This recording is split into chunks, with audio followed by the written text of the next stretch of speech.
Yeah, in the house. Party people. Hello. Check, check one. Check it, check two. It is Friday. Damn, it is Friday. Happy to be here. Happy you're here. When you get here, shit. Welcome to the Last Call podcast, live this Friday night. Man, and I know it feels like a while, right? Because last week I didn't quite make my time and date the way that I was supposed to. But I'm trying to get back on track, this week. So let me go through the regular housekeeping stuff so we can get on track and do what we're supposed to do. What's up? TGIF.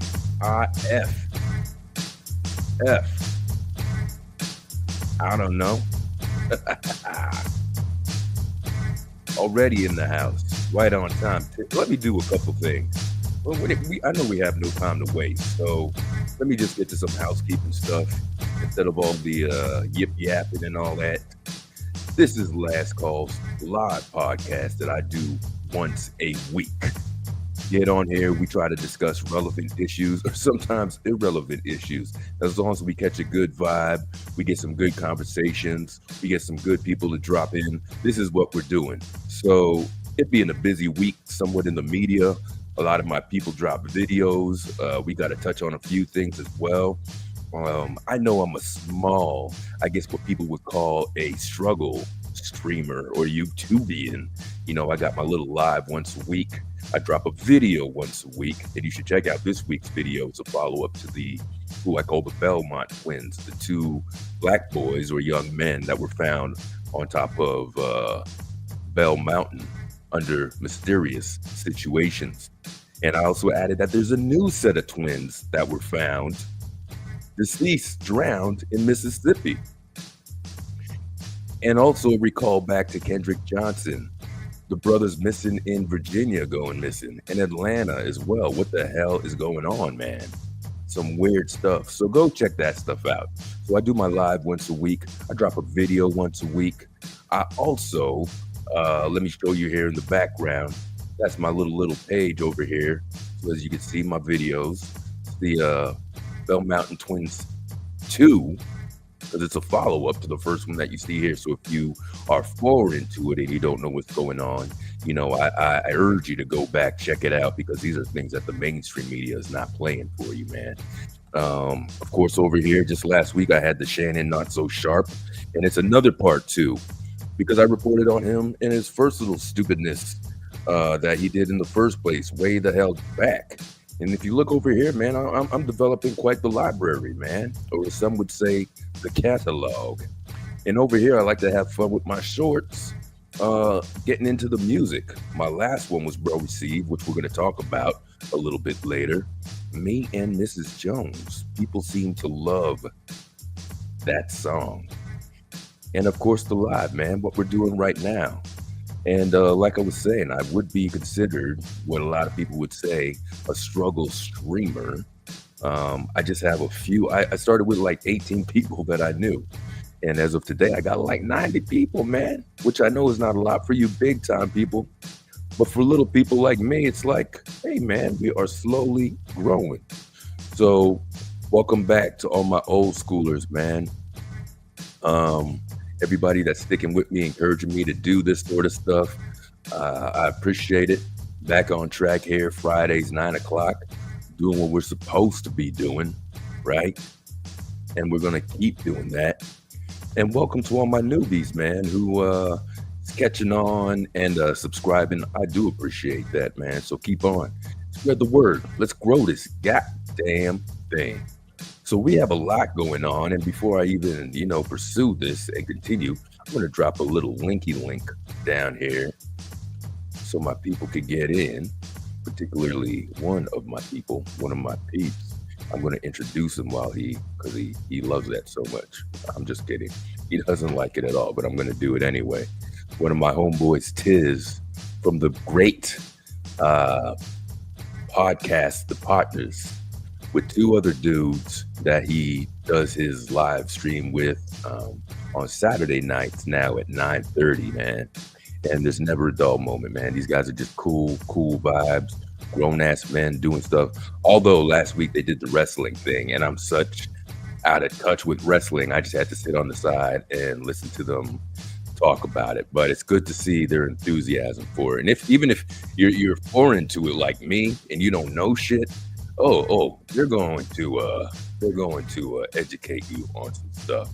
So while I call him up there, I'd also like to give a shout out and an apology to Tiz, man, and Josephine, the Chatavist, because last week was supposed to be this week's podcast, which we were supposed to talk some music stuff.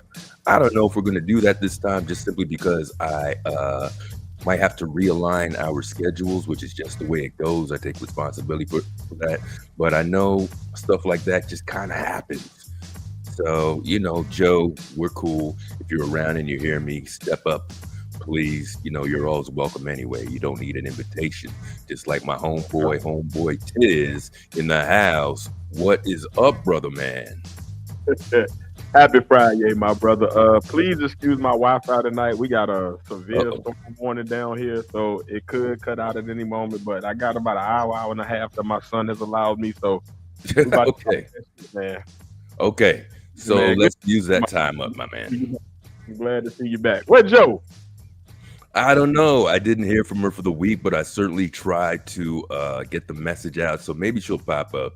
I don't think she's going to take it personally that I didn't do the show on time last week. And I just couldn't, man. I had to do a dinner. I had to do some stuff, and then it got later, and then I knew I was going to be able to do it, man. Sometimes, hey, man, you got to handle your business too, man. Definitely. As a fellow struggle streamer, I understand, man. Life be life. You got to handle some real life shit sometimes that's a little more important than, the pod. So we understand, man. Definitely. We totally get it. Just glad to see you.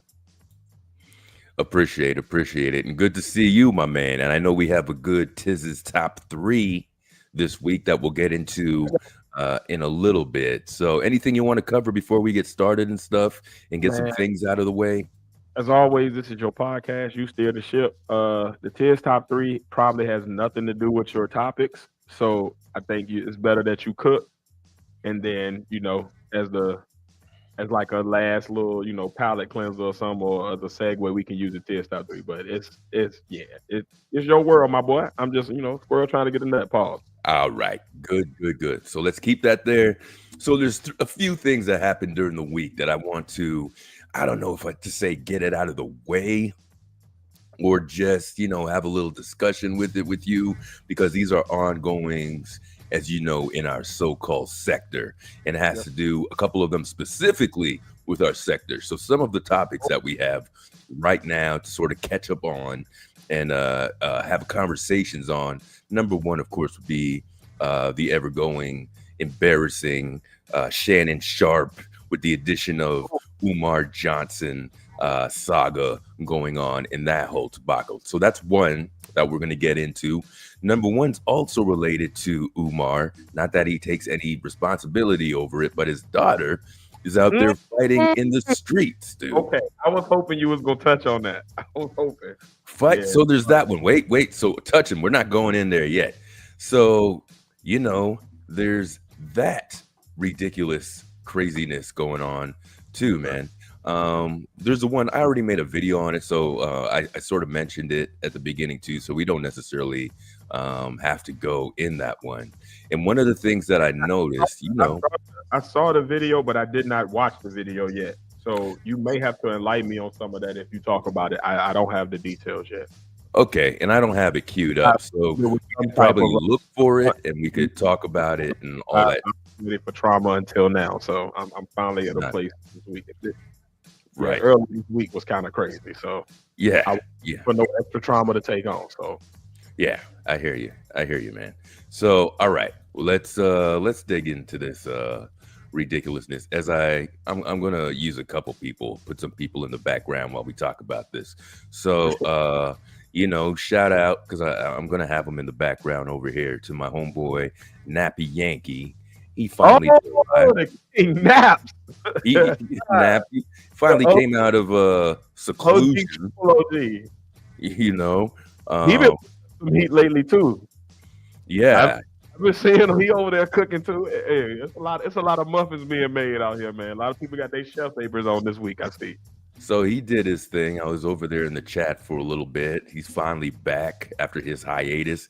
Information Man, other people were jumping in there in the chat too. And of course, Information Man has been on the developments of this whole thing the whole time too, man. Right? So Before you get into the serious shit, yeah, so let's real without the addition. Hold on. Hey, Information Man. I'm so mad at him. For what? Why does this show so fucking well put together? Like, why is he so good? I hate it. It He's makes got me like so happy to watch how great he is. he's got like 10 channels and they're all great. He's so, it's so ridiculous, yo. That shit pissed me off, man. I was like, God, like what the fuck, yo? He one of them ones. I just want to say that. Like the hate part is the funny part, but I really respect. Like the dude is a beast, man. I just had to put that out there. I'm done. And you know what the best part is with him is he helps people. He's present. As good as he is, as much of Black excellence that he exemplifies, he's reachable. You could reach out and ask him questions on how he does what he does and what he uses, and he will. He doesn't just fling you off. He'll engage with you. He'll follow up with you. That's the humility to be that dope and know that you got those talents and still go back and like some of the chats that I see him in, I'm like, how are you here? I know why I'm here. Like they on my level. I get, but how did you get? That means you really are like you got your ear to the streets. You a real creator, and that's different. And I respect it. So shout out to him, even though he pisses me off because of how good he is. And he's we were lucky to have him on here about twice.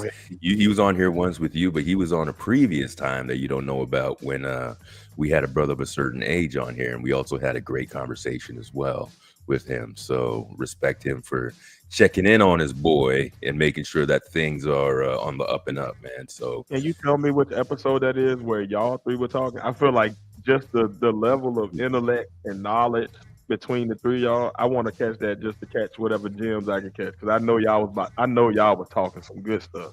Okay, off the top, I'm not sure, but I'll definitely remember to. I think it was one of the longer ones. I'll definitely remember to go back and get that episode for you. Good, hey, it was worth it, man.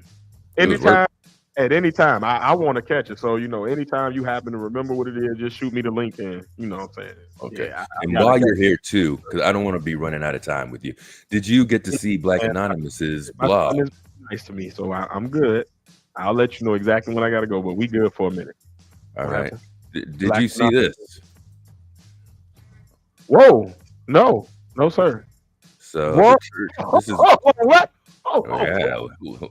You made it when y'all not do this ever again. Y'all not put my name on nothing. Like I'm not nobody. Please don't do that. More embarrassing. Look what they did. So check it out. They have the church. These are your words, actually, Tiz. The Church of Last Call featuring Deacon Tiz. That's you, my man. Surprise. Here's my little ABC 123 album cover that we use over here. And I'm not going to bore you damn, man. to go through the whole thing. But what I'm going to do, as you can see there, I'm going to do the old copy and paste so that nobody knows that I'm from where I'm from. So nobody associates me with certain things. So nobody from there is going to come to there. So that's cool. For Black Anonymous's site over that's there. Crazy, though. And they just go through a lot of the points that we made. I had the opportunity to visit what I have named, in my mind at least, the Church of Last Call, My Amen. first visit when I came across the video showed Belong. So it's that's episode 26. That's not what we're looking for. But That's that's gonna hold some church on y'all ass too. I just want y'all to know that. Like the boy, man, you are gifted with just talking. oh man, I appreciate that, man. Like Both your of- intro both of be basic housekeeping shit, but it will keep you intrigued while you waiting for you to just say all of the normal shit that everybody say. But you just got that like I don't know. You got a gift for public speaking. Oh, appreciate it, man. Just getting into the groove. You know what it is. I had good teachers, man. I've been watching almost 200 episodes of yours, homeboy. Man, my shit is horrible, man. You've been watching Lyndon. That's where you got it from. That ain't it. And No, Lennon. man. and information, man. And KKC. Everybody. Like Gorilla Glue and duct tape, my boy. And there it goes. So they have and again, not going through the whole thing, but they specifically tell people to listen to between an hour 28 to 148 because that's where we really get deep into our conversation. I don't know if you remember that one at all. You know, the fact sheet have broken down to like Vert. Yo, she is wow. He is. yeah. Can we figure out what the fuck Black Anonymous is? I can't. I don't want to. It's anonymous. It's anonymous, so I don't want to mess up the mystery. Listen, you know. Listen. Does anybody have an interview so we can hear a voice? Has anybody seen her face, his face, its face? I don't know what you're talking about. Is it real? I don't know what you're talking I about. think it's like an AI thing that somebody that's in the sector is like controlling, and they just type in stuff every week, generate, and then that's be interesting. That's the thing. And then like I feel like it's some IT person that's really smart that just like I can program this thing to like go in the chat and No, well, it's somebody really smart for sure. People would know about this topic and like because this motherfucker always knows some shit that don't nobody else know. The shit that's about to come out, they always be like, "Hey, in the next week we're gonna see," and then a video pop up in the next week, and it be exactly like, "How the hell? Who are you?" And if you notice, they give information to all the other podcasters too. Like I sent you an email on this, that, and the other. Yeah. What if Black Anonymous was Umar? And this motherfucker is like be the ultimate troll. He feeding the fire just to keep the attention on him. Nah, you know Umar's not humble enough to offer that kind of information and be cooperative, be humble, lay in the cut, offer information like that. You know that. You know this person really cares about the issues and all that stuff too. So what if it's Jeff Griff playing like a double agent? I'm sorry. Okay, I'm going off time. I'm sorry. And I'll say again. I'm glad this person is on our side too. So. Like I feel like at any moment, if I was to piss this person off, like all of a sudden, like I'm immediately my accounts are wiped out. I have no identity, and I have to act like Peter Parker after the after Doctor Strange. Everybody be like I'm just a persona non grata in the world. I gotta figure it out from the mud, and I'm off the grid. I go to swipe a card, and that shit say, "Who are you?" Wipe out your whole stuff. Scared, bro. I'm scared, but I'm intrigued. But I like it. It's weird. While we're here in the house, Josephine, welcome. Hello. Hey, yo, y'all know you know my bae, right? Say what? That my eBay. Oh, be quiet. You want to fight?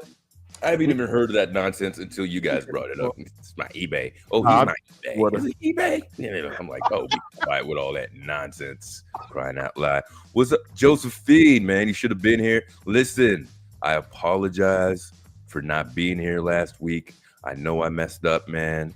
I just had ish to do, and it kind of got in the way. So I hate the fact that I set up a date and stuff for us to do, and I didn't fulfill that. And I hate wasting people's time. So thank you for coming back, and we'll get into it. Oh man, bar. Get into it and all that stuff. You know.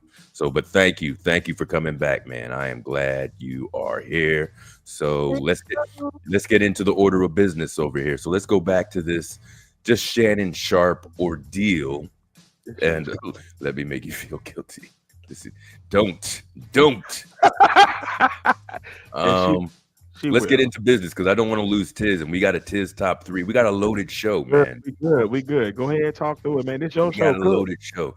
So Cook. let's just touch the finer points of this nonsense, of the ridiculousness of Shannon Sharpe.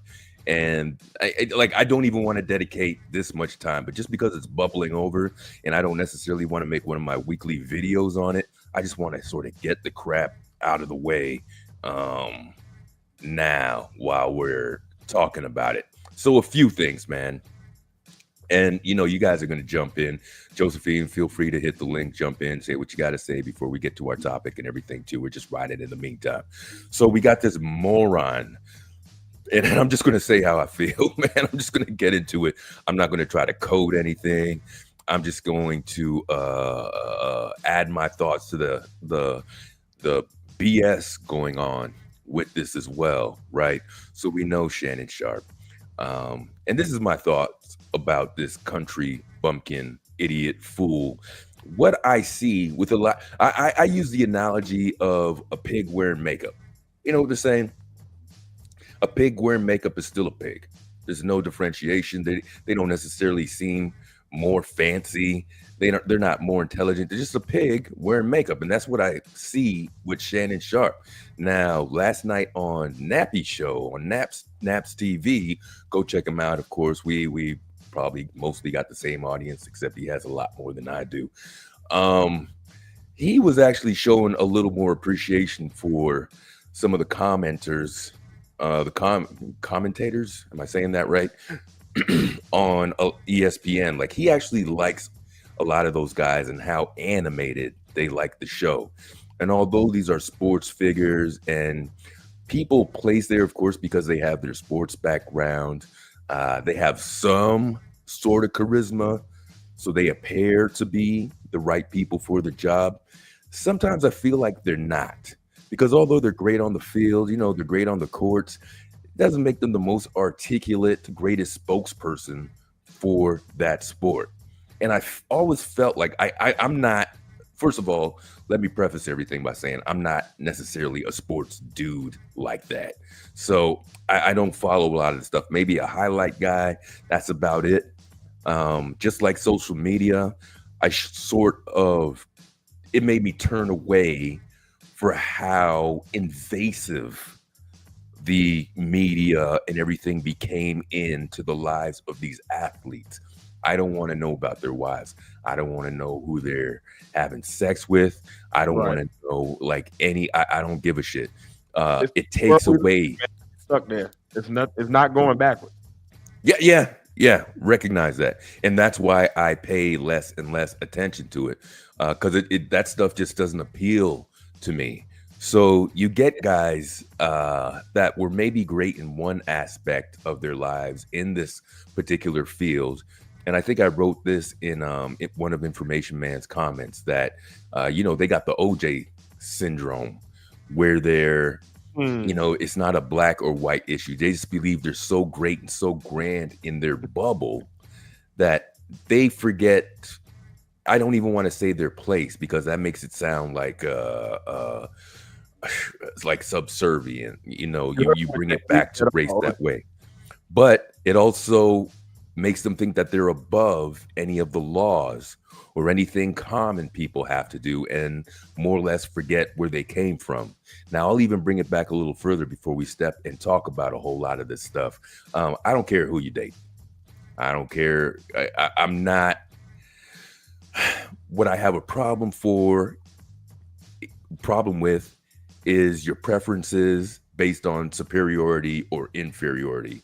If you want to date white women, what have you, date them, but never put down your own people just to go out with somebody else. Never say your people are less, ugly, this, that, whatever the deal is, just to go out with another one.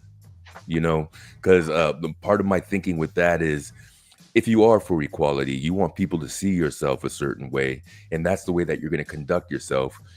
You can't say somebody's not attractive based on a color.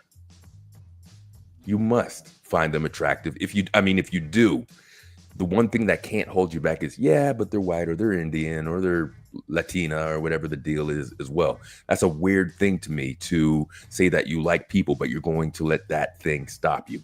On the other side of that, if you're black and you only date black women or black men, I think we had a little bit of this conversation before. I think that's fantastic too. But I'm just not for saying anything's more superior or anything's inferior in that situation. Now, clearly in this situation with Shannon Sharpe, there's a fetishizing in this situation. It's clearly coming from a guy who now has access to some things, and he's playing out his little fantasies. But what's even more dangerous and what's more disturbing to me is he's playing on these fantasies based on the bubble and the world of the perception of white people, not necessarily the fantasies of maybe a black man doing stuff. He's playing the role. He's playing the buck. He's playing the broken buck in this situation as well. I have a problem with this idiot because he's dating a 19-year-old and doing it all wrong. If you're this rich, successful, powerful, you think you're articulate, you think you're the man on the scene, then court a woman. Court a professional person. Doesn't have to be your exact age, in your age range. But you went, this is nothing but the modern day equivalent of a prostitute. And you want to talk like you're the man. You're not the man. You don't have the skill to hold court. You don't have the skill to approach a woman and treat a woman like a woman. So you're getting some OnlyFans, and I hate saying OnlyFans model. These aren't models. This is the business. There's no respect to be given. And you have the nerve to try to treat it as though you're talking to her, as though this is some sort of equal or equivalent or anything other than a business transaction. Joe, what's up? Welcome. What's going on? I just left another live, so to come over here. Thank you. Yes. So that's a little bit what I have about with this. If you guys want to jump in and give me your opinion or your point of view in the meantime, before we go on, please go ahead. Shannon Sharpe suffers from arrested development. Absolutely. So you don't see this as one part of his life. You see this as a whole issue with him. Yeah. Hell yeah. Yeah. Like, because yep. Go ahead. Because he picked the women that he picked because he has secret fetishes. So he's probably what you call a sexual deviant. Mm. And so that's the other part of him. And you can he gives off that energy. If you watch his show, the women that come on there, he kind of emanates his sexual deviant behavior. Mm. But he targets certain type of women. He went, he went on a chat. He went on a page is equivalent to back pages. I don't think he has people around him that would tell him like, this woman, she gonna try to get your money. Mm. So, but this is what happens when men operate under their, sexual deviant. He's never. I don't think he needs like some type of therapy, counseling for it, because even with the recording of the video, I think was it on purpose, an accident? You know what I mean? Yeah. But he's a sexual deviant, so when he's in that behavior, he's not functioning under. He's not fully acting like a functional man. He's being animalistic. But don't you think he's been in the game long enough? What's up, Emmanuel? To pick any of that up or was he able to slingshot past any prepping himself or acting accordingly to this successful position where he eventually landed on? He wants to do what he wants to do. Don't he drink liquor and wear tight pants? like he's a sexual deviant. Let's go back. All right. let's go back to because I think I did 2 videos way back when I first got on. I did a Shannon Not So Sharp Part 1, and I recently did Shannon Not So Sharp Part 2. And remember, he was with his little stylist, his little weirdo stylist that I think his stylist needs a stylist for the most part, right? There's an alternate perspective to sexual deviant that still paints him as wrong, but I don't think he's a sexual deviant. I'm not saying it in a negative way either. I just think it leans more into what you originally said, which was Arrested Development. Right. He's stuck in the hate. Most men, if they don't go to therapy, and if you ever heard Shannon Sharp talk, he's against therapy. He's against a lot of stuff because of his old school values and principles and whatever that a lot of us today now understand is actually helpful. So he's not trying to get no professional help. He don't want therapy. He don't really want nobody else's opinion on nothing. But he's stuck back in that toxic era. Right.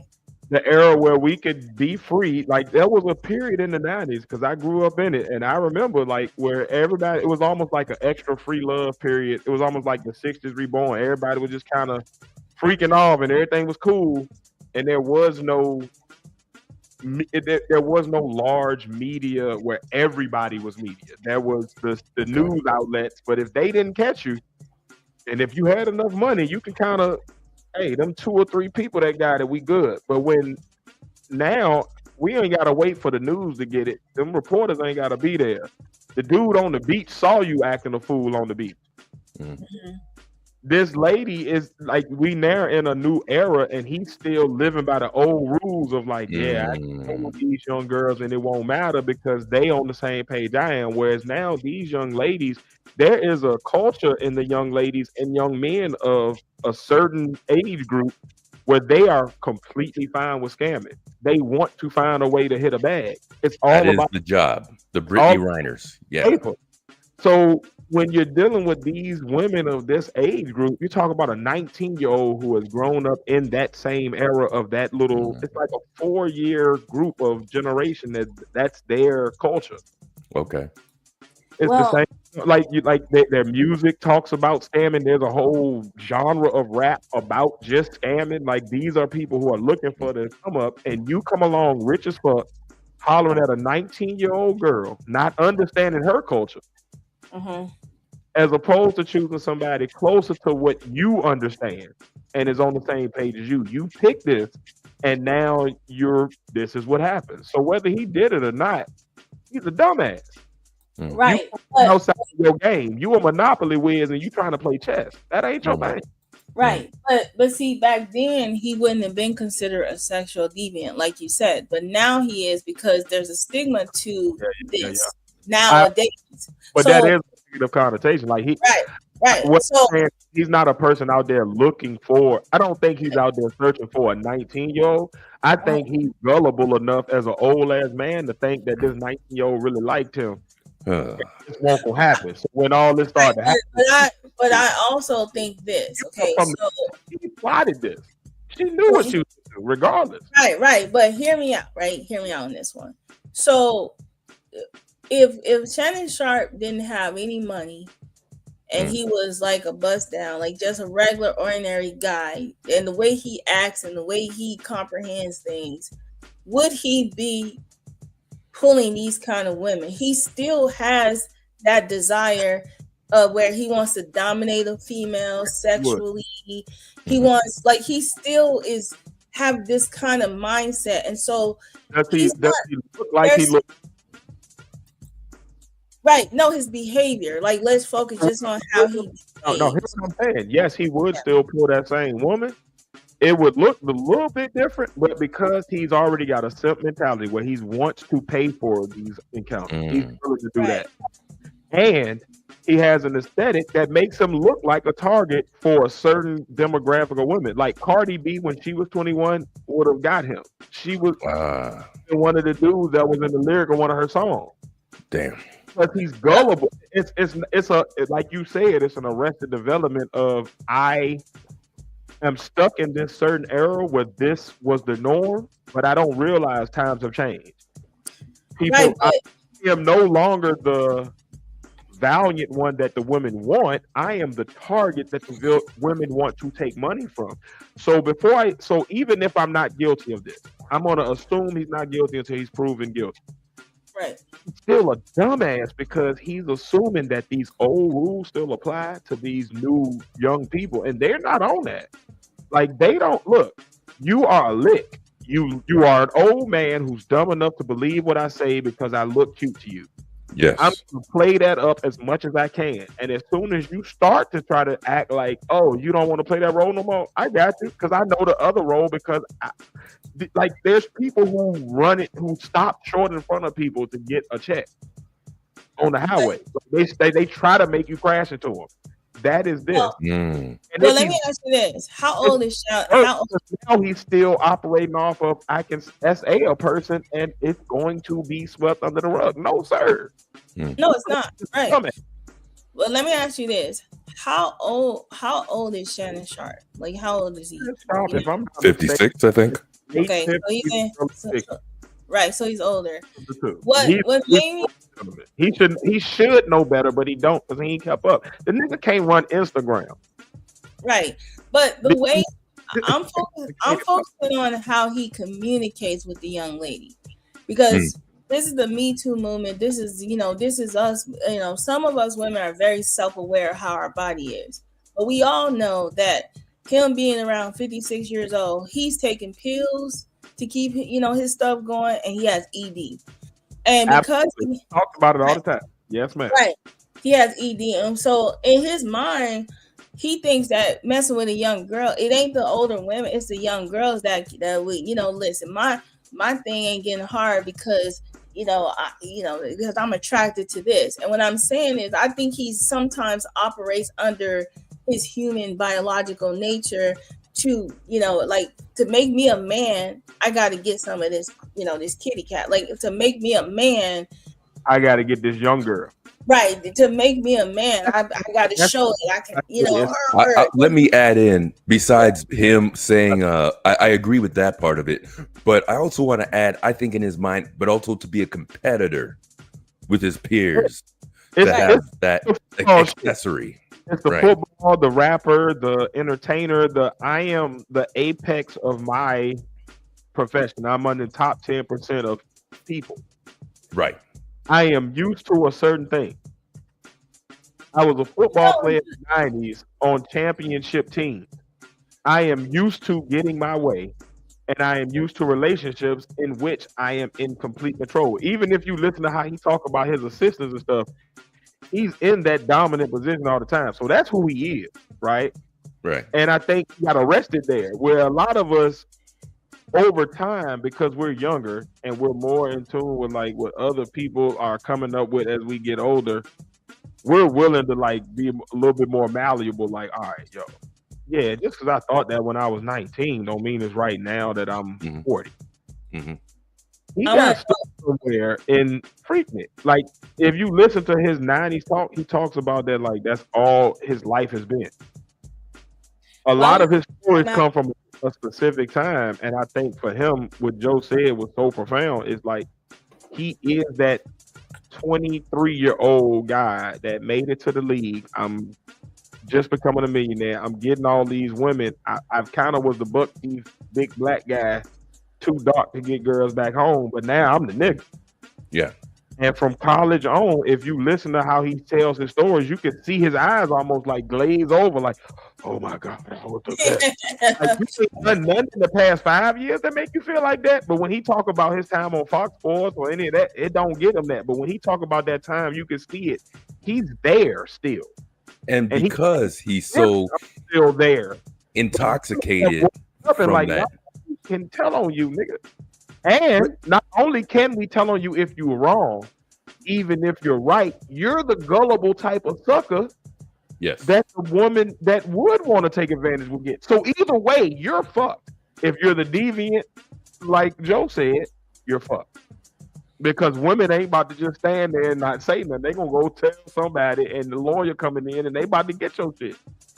So, but even that, you're saying at no time, right? His feet never touched the ground, right? You're dealing with a 19-year-old.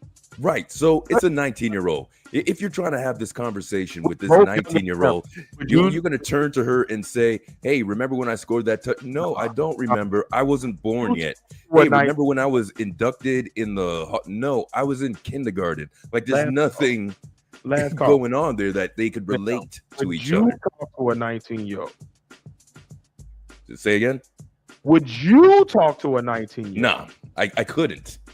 I don't like dumb people, and just that conversation, I wouldn't be able to tolerate that. Even on a like I'm not even tripping on like age gaps, because you might have somebody 70 that's dealing with somebody 50. That's still an age gap. It's still a different but what my thing is like, why do you want that? Like, why was that what you sought out? I can see if like you over time she was your nurse in the home, and over time y'all built a relationship, and it was like that outlier. Y'all really was meant by God. Because most of the time it's like, oh, I'm the old nigga, I got money. Come on up in here. I'll pay you for your time. Right. Now you done put yourself in a position you weren't ready for, and you done some dumb shit. But see, here's the thing. There's a lot of, that he remembers that age group of those girls being simple-minded and stuff like that. He's thinking about the girls before the internet and stuff. Well, you talking. Yep. But what I do want to point out is that he dated Sharon Underwood. Now, did he? Yeah, they dated. They were in a relationship. I know they went on a date, but I don't remember them talking on their interview where they said they was in a relationship. She said they hung out in a car after an event, and they talked. He hit it. Nothing ever happened. She said.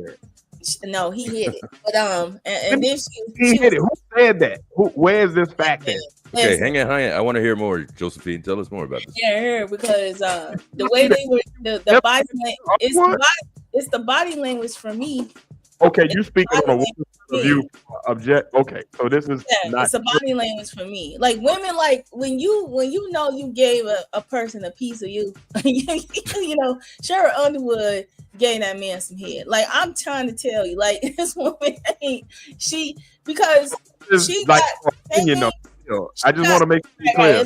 It's my opinion. But from watching that interview, definitely did that. From watching that interview and the way they were talking about sex, like I said, that's what made him more like a sexual deviant. But she asked him about the situation with the tape. Yeah, and they talked about it. Right, and she said, "Now if that was me, now." For them to be that comfortable to be talking about some sex. Now, if you stay with me, you just wouldn't have never, you know what I mean? And you could bring somebody in there. Like, she's okay with him having another one. Like, you know what I'm saying? But because the way she doesn't fit, let me tell you something. She's the type of woman that he would sleep with and not tell nobody. You damn right. Have you seen her? Keep it on the low, but trust me, when women have a certain type of like the way they communicate with you and the way that they talk, they either would have gave it to you or they already did. And I'm telling you, like you saying from a woman's intuition, she definitely clapped it. Right, definitely let him hit it, but his performance wasn't that great. I'm gonna tell you by the interaction, his performance was not that great because he's not attracted to her. Hold on. You said it before he got the roast marks. What? That's the reason why he three blue diamonds. Yeah. So he blames. So like to compensate for his lack thereof. Like I said, he's animalistic. He's more on his biological side of things. Hold on. How can you be biological when your shit don't work? That is not biological. But see, the thing is, he probably don't think that that's the reason why it doesn't work. It could be for his medical reason. It because of what he was doing when he was playing football. Back in the day, Joe, because you were diagnosing this nigga. Yeah, I've been diagnosing him. That's why I said he has. You sounding about right. He might got a little limp noodle. He do Right. be hella He got aggressive a for lot no. of Arrested Development, and what he's doing is he's trying to compensate for it. And then, but then he's not knowing his audience. A 19-year-old in 2000 and in 1993, 92 is different from a 19-year-old into that, you know, in the 2000 and a 19-year-old in 2025. They're 100. different. 100.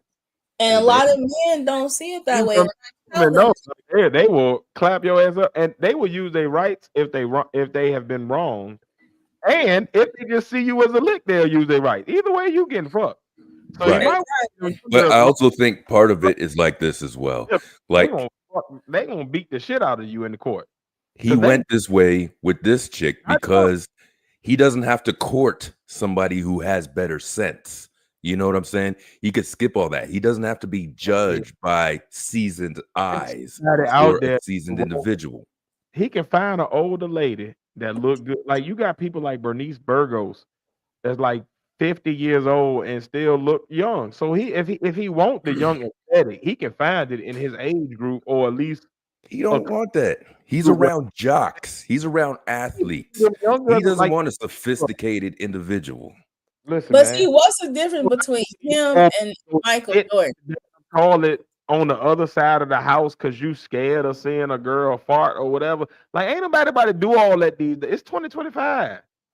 So here's the difference. What's the difference between him and Michael Jordan? 1842, you ain't mister. Michael Jordan is elite. Right, but he got a white. You see, there's a difference. Like you can tell. Okay, so you got a Michael Jordan. You got who gets a white girl, right? Goes and he's sleeping with all and whoever he wants to. Michael Jordan, about what you want to hear about, what he wants you to hear. And Michael Jordan, huh? Michael Jordan. He's what? And Michael Jordan is smart, and we talking about a billionaire that been doing this exactly. Been in this game. That's what I'm right. And let me just add also, he doesn't have to beg nothing. He doesn't have to play any game. That's what I'm saying. He's elite. Exactly. He's more sophisticated. Right. And so he don't have to do that. But this dude right here is into the conversation in the top 10 because you're talking about Sharp as a person that just got famous when he was with Skip. Right, Mike famous he was in North Carolina. Like you talking about a 30, 40, 50, 60 year difference in how long I've adjusted to this. I remember when Michael Jordan was young. It's a reason him and his wife had a lot of turmoil early in that before he even got divorced. I'm talking about early in his career. It didn't get all the way like big nationwide news, but if you go back and look at a lot of the press releases back then, he was already fucking around. He was doing dumb shit. He was getting caught up in scandals. He was doing right. Back then, it was like four newspapers and 3 channels. Right, but so I'll use this example. So he does at the game watching you tongue this bitch down in your car. You can't deny this. She got it, and it went viral. And now a million people done seen you. Right, but what I was trying to say is, so let's do him with Ocho Cinco. The difference, like women, even black women will migrate to an Ocho Cinco, even though he's an asshole. So once they find out he's an asshole, they don't want nothing to do. But listen, but hear me out on this one. But hold on, Tiz, hold on. But Shannon Sharp is a kind of like he's a goofy, like he's kind of like to women. So he's got to use money. He's got to use even if he don't have even a talk game. So there, he's always been that guy. He's always been the guy. Like he's getting cootie cat based on money, based on some form of manipulation, based on all those things. He's not debonair. He's not. Women are not. Debonair? Right. I was like, what the hell is debonair? I'm sorry. Debonair. Like he doesn't have that je ne sais quoi. Yes, he don't have an F factor. He is a country bumpkin that happened to get hot on Skip Bayless's show. Lipstick on a pig. Yes.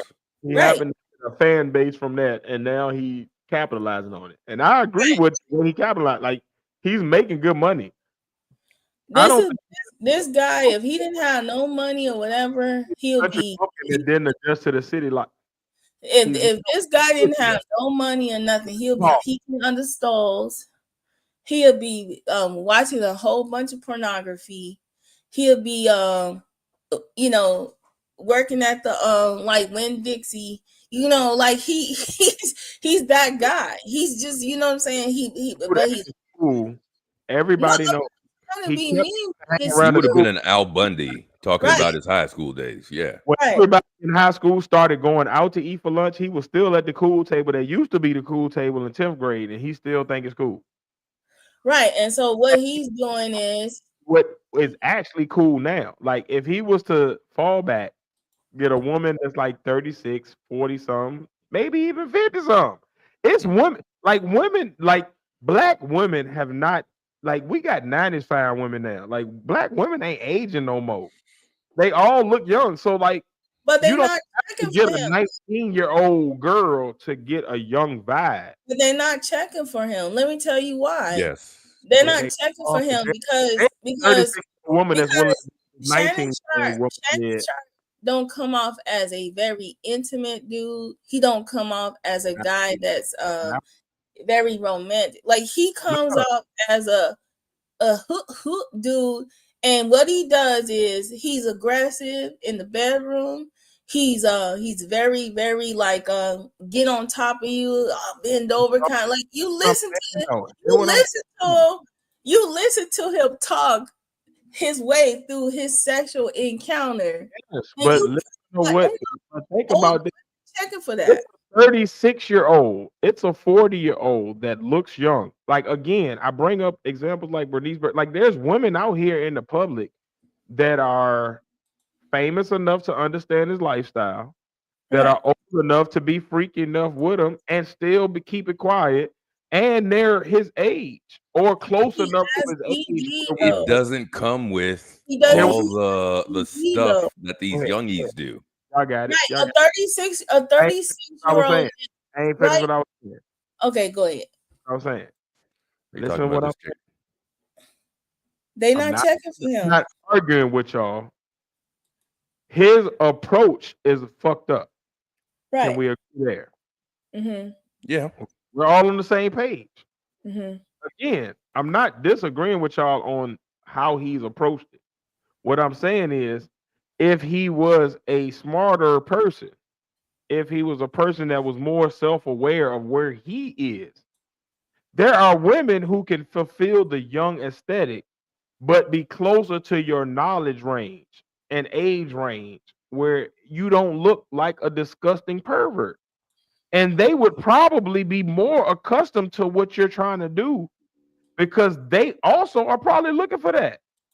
A 36-year-old woman that has decided I am fulfilled in my life. I've already did whatever I wanted to do as a 20-year-old and early 30-year-old. I'm complete. I got my money together. We good. I'm just looking for somebody to knock it off. You can find them. Like people are out here. He has ED. Let me respond to that for a minute. You keep trying to repeat what you did when you were 21. So that's why I keep going back to the Arrested Development comment. Like that was the most profound comment of this conversation. Absolutely. I think he is 21 in his mind and 61 in his actual age and life. And his body. He got bad knees. You see how he walks. He dresses like he dresses inappropriate. Like a mannequin, like right off the mannequin. Right. He dresses inappropriately. He's not that physically attractive, and he is not a very sexual person. Smooth. He's not a smooth guy. When a woman is 36 years old, women that find this man attractive, like you don't like what I'm saying. It's not his looks. Person is that is deficient. We're not going to do that. But it's not just the look. She's not just saying it's the look. But it's a certain, if you will, if you're going back to like, hold on. It's like you're not going back. He doesn't quite have the swag. He's not in charge of his person. That don't matter no more. Y'all are still like, you are looking at him as if we were in high school and he's the guy. No. I'm not. I'm gonna tell you how I'm looking at him. Let I'm me looking at him as a 36. You I'm cut looking me at him as a I let 36-year-old you talk. man. You talk for a long time, Joe. Okay, go ahead. I'm sorry. Go ahead. Let me land. Just let me Okay. land. Because Okay. I'm with you on 99% of your points. So we're not in a huge disagreement. All I'm saying is what the issue really is this cat is, whether he's guilty or innocent. I'm not talking about his case. I'm talking about his character. Right. We on the same page so far? Right. Mhm. I agree he should not be hollering at a 19-year-old. Are we all in agreement on that? I Why? agree. Let me walk you through my point. Let me walk. Please Okay. stop. Please stop. Okay. I'm gonna mute myself. I'm gonna get it to you. All right. But All I right. gave you the floor, and I listen. Okay. Give me a second. Okay.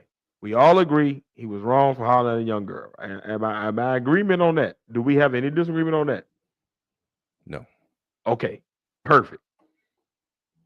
We all agree that he is not the coolest of guys. Are we in agreement on that? Agreed. Agree. Okay. What I am saying is the issue is very basic. It's not difficult to find this one out. What Joe's first statement, it explained everything. Like when I tell you a catharsis fell over me when she said it, it made perfect sense. He is still the 24, 25-year-old that was fresh out of college. I'm new in the NFL. My brother's a superstar. I'm already driving a Benz or whatever. And this is in the early 90s when freak niggas big. Like when I tell you, I remember the early 90s. I remember going to parties as a young person. And I remember also going to parties watching older people. It was a free love movie. It was basically like everybody was kind of just out there, just enjoying themselves because it was the first time Black people had access to wealth, higher education, and an actual equal opportunity for the first time in their life.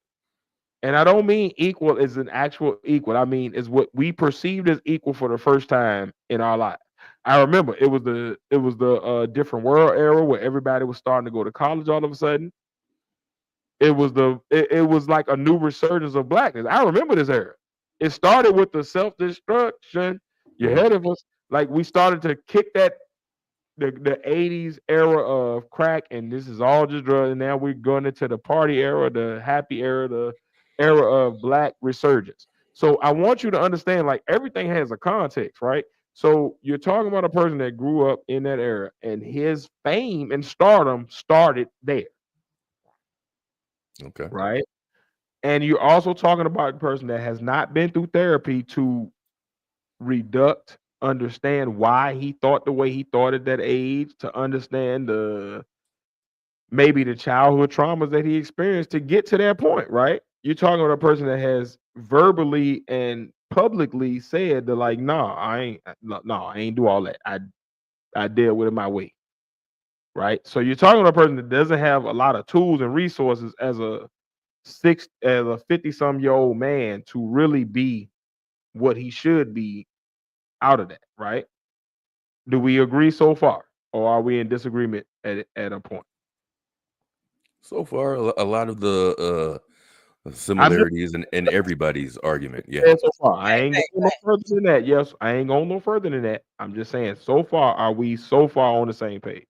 Right. Well, How we analyze. I'm hearing exactly what you're saying.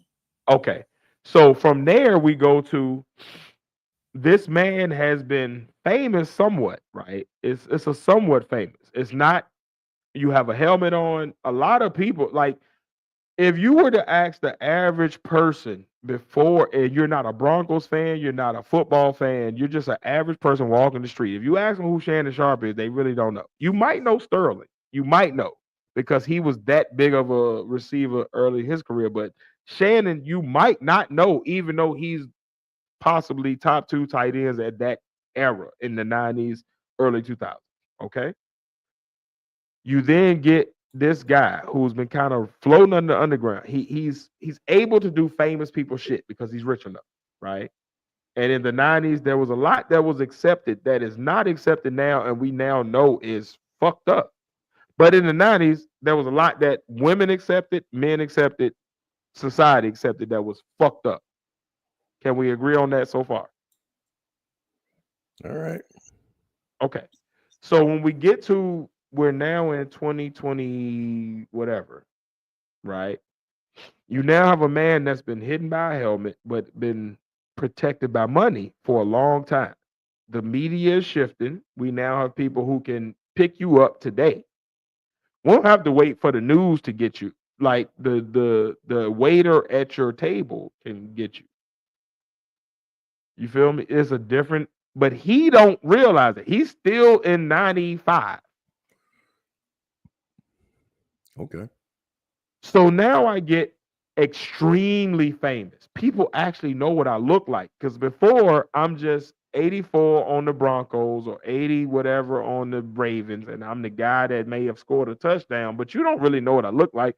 You may see the name on the back, but unless you are the person that's coming in touch with me, because again, early 2000s, late 90s, we're still on we got cable, but it's still kind of a 3-network system, 4-network system, and we got limited media, and you can still kind of pay your way out of a lot of shit. It's a lot of people that was fucked up back then that we just now finding out how bad they really were because of I can pay you off as a reporter and you don't say that, right? That's true. So we know that he probably was doing some wild shit back then, but we don't get it until now.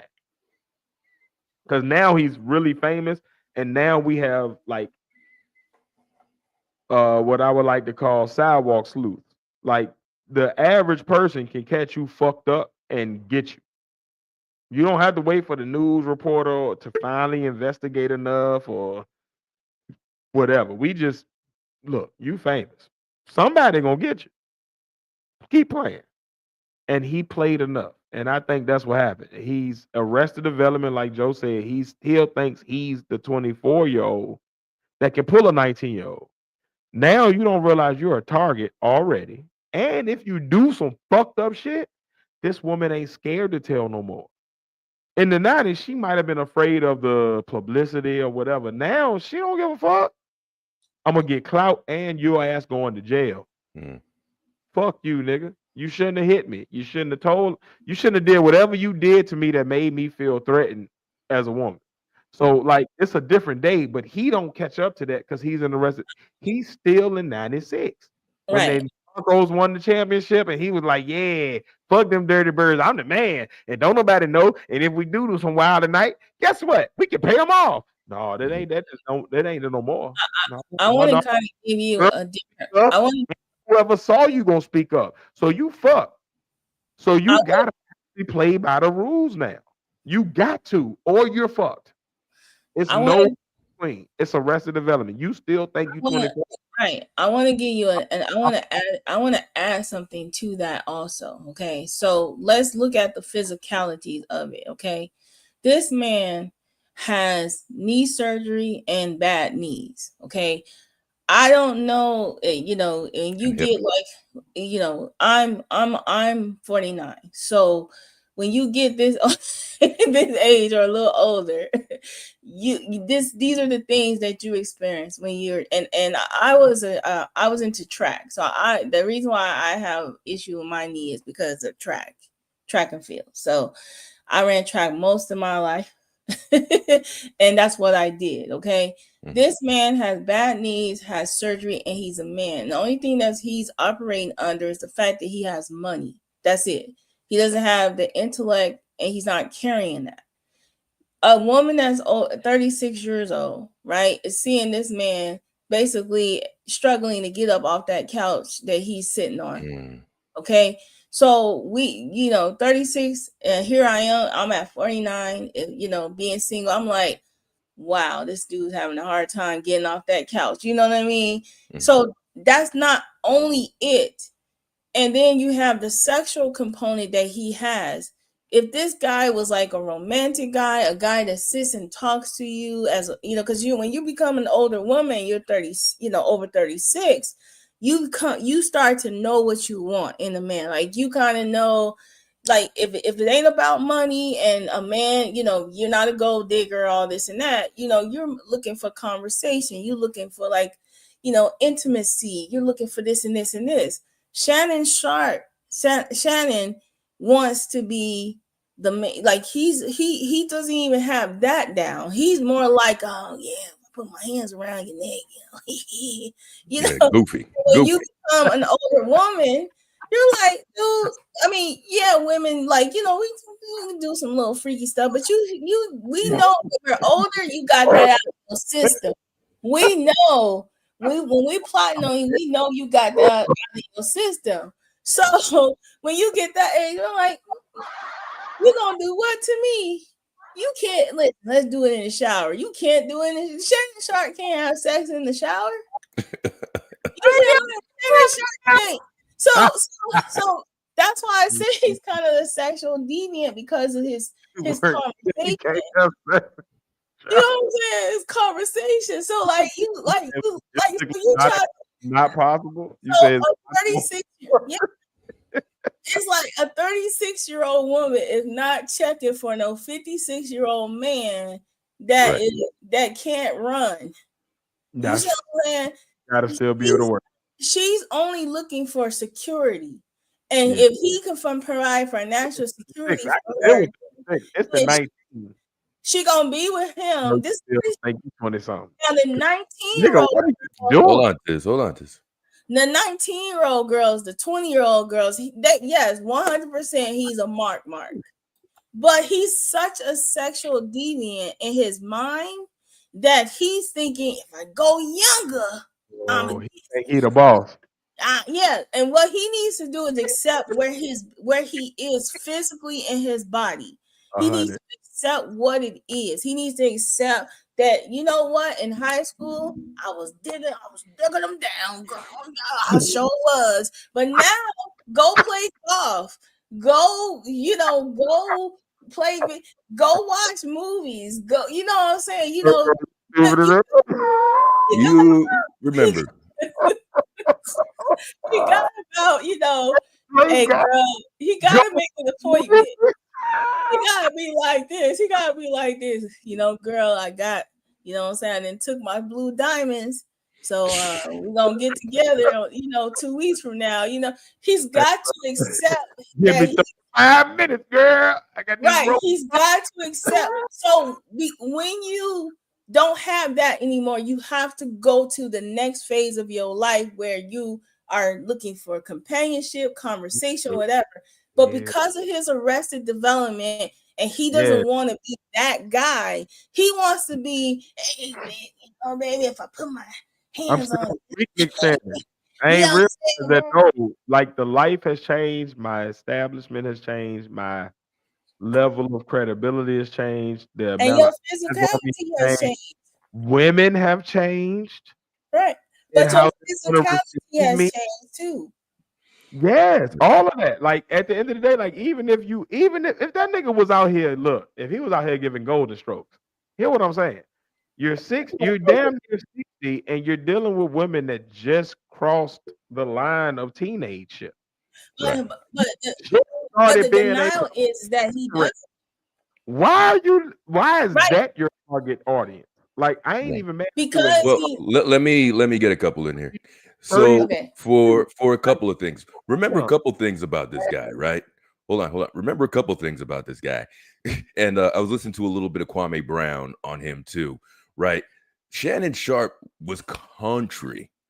Country. He didn't have I think for the most part of his childhood didn't have indoor plumbing, proper mattress, like those sort of stuff, like country outhouse sort of living, right? Up until I think he said college or something like that too.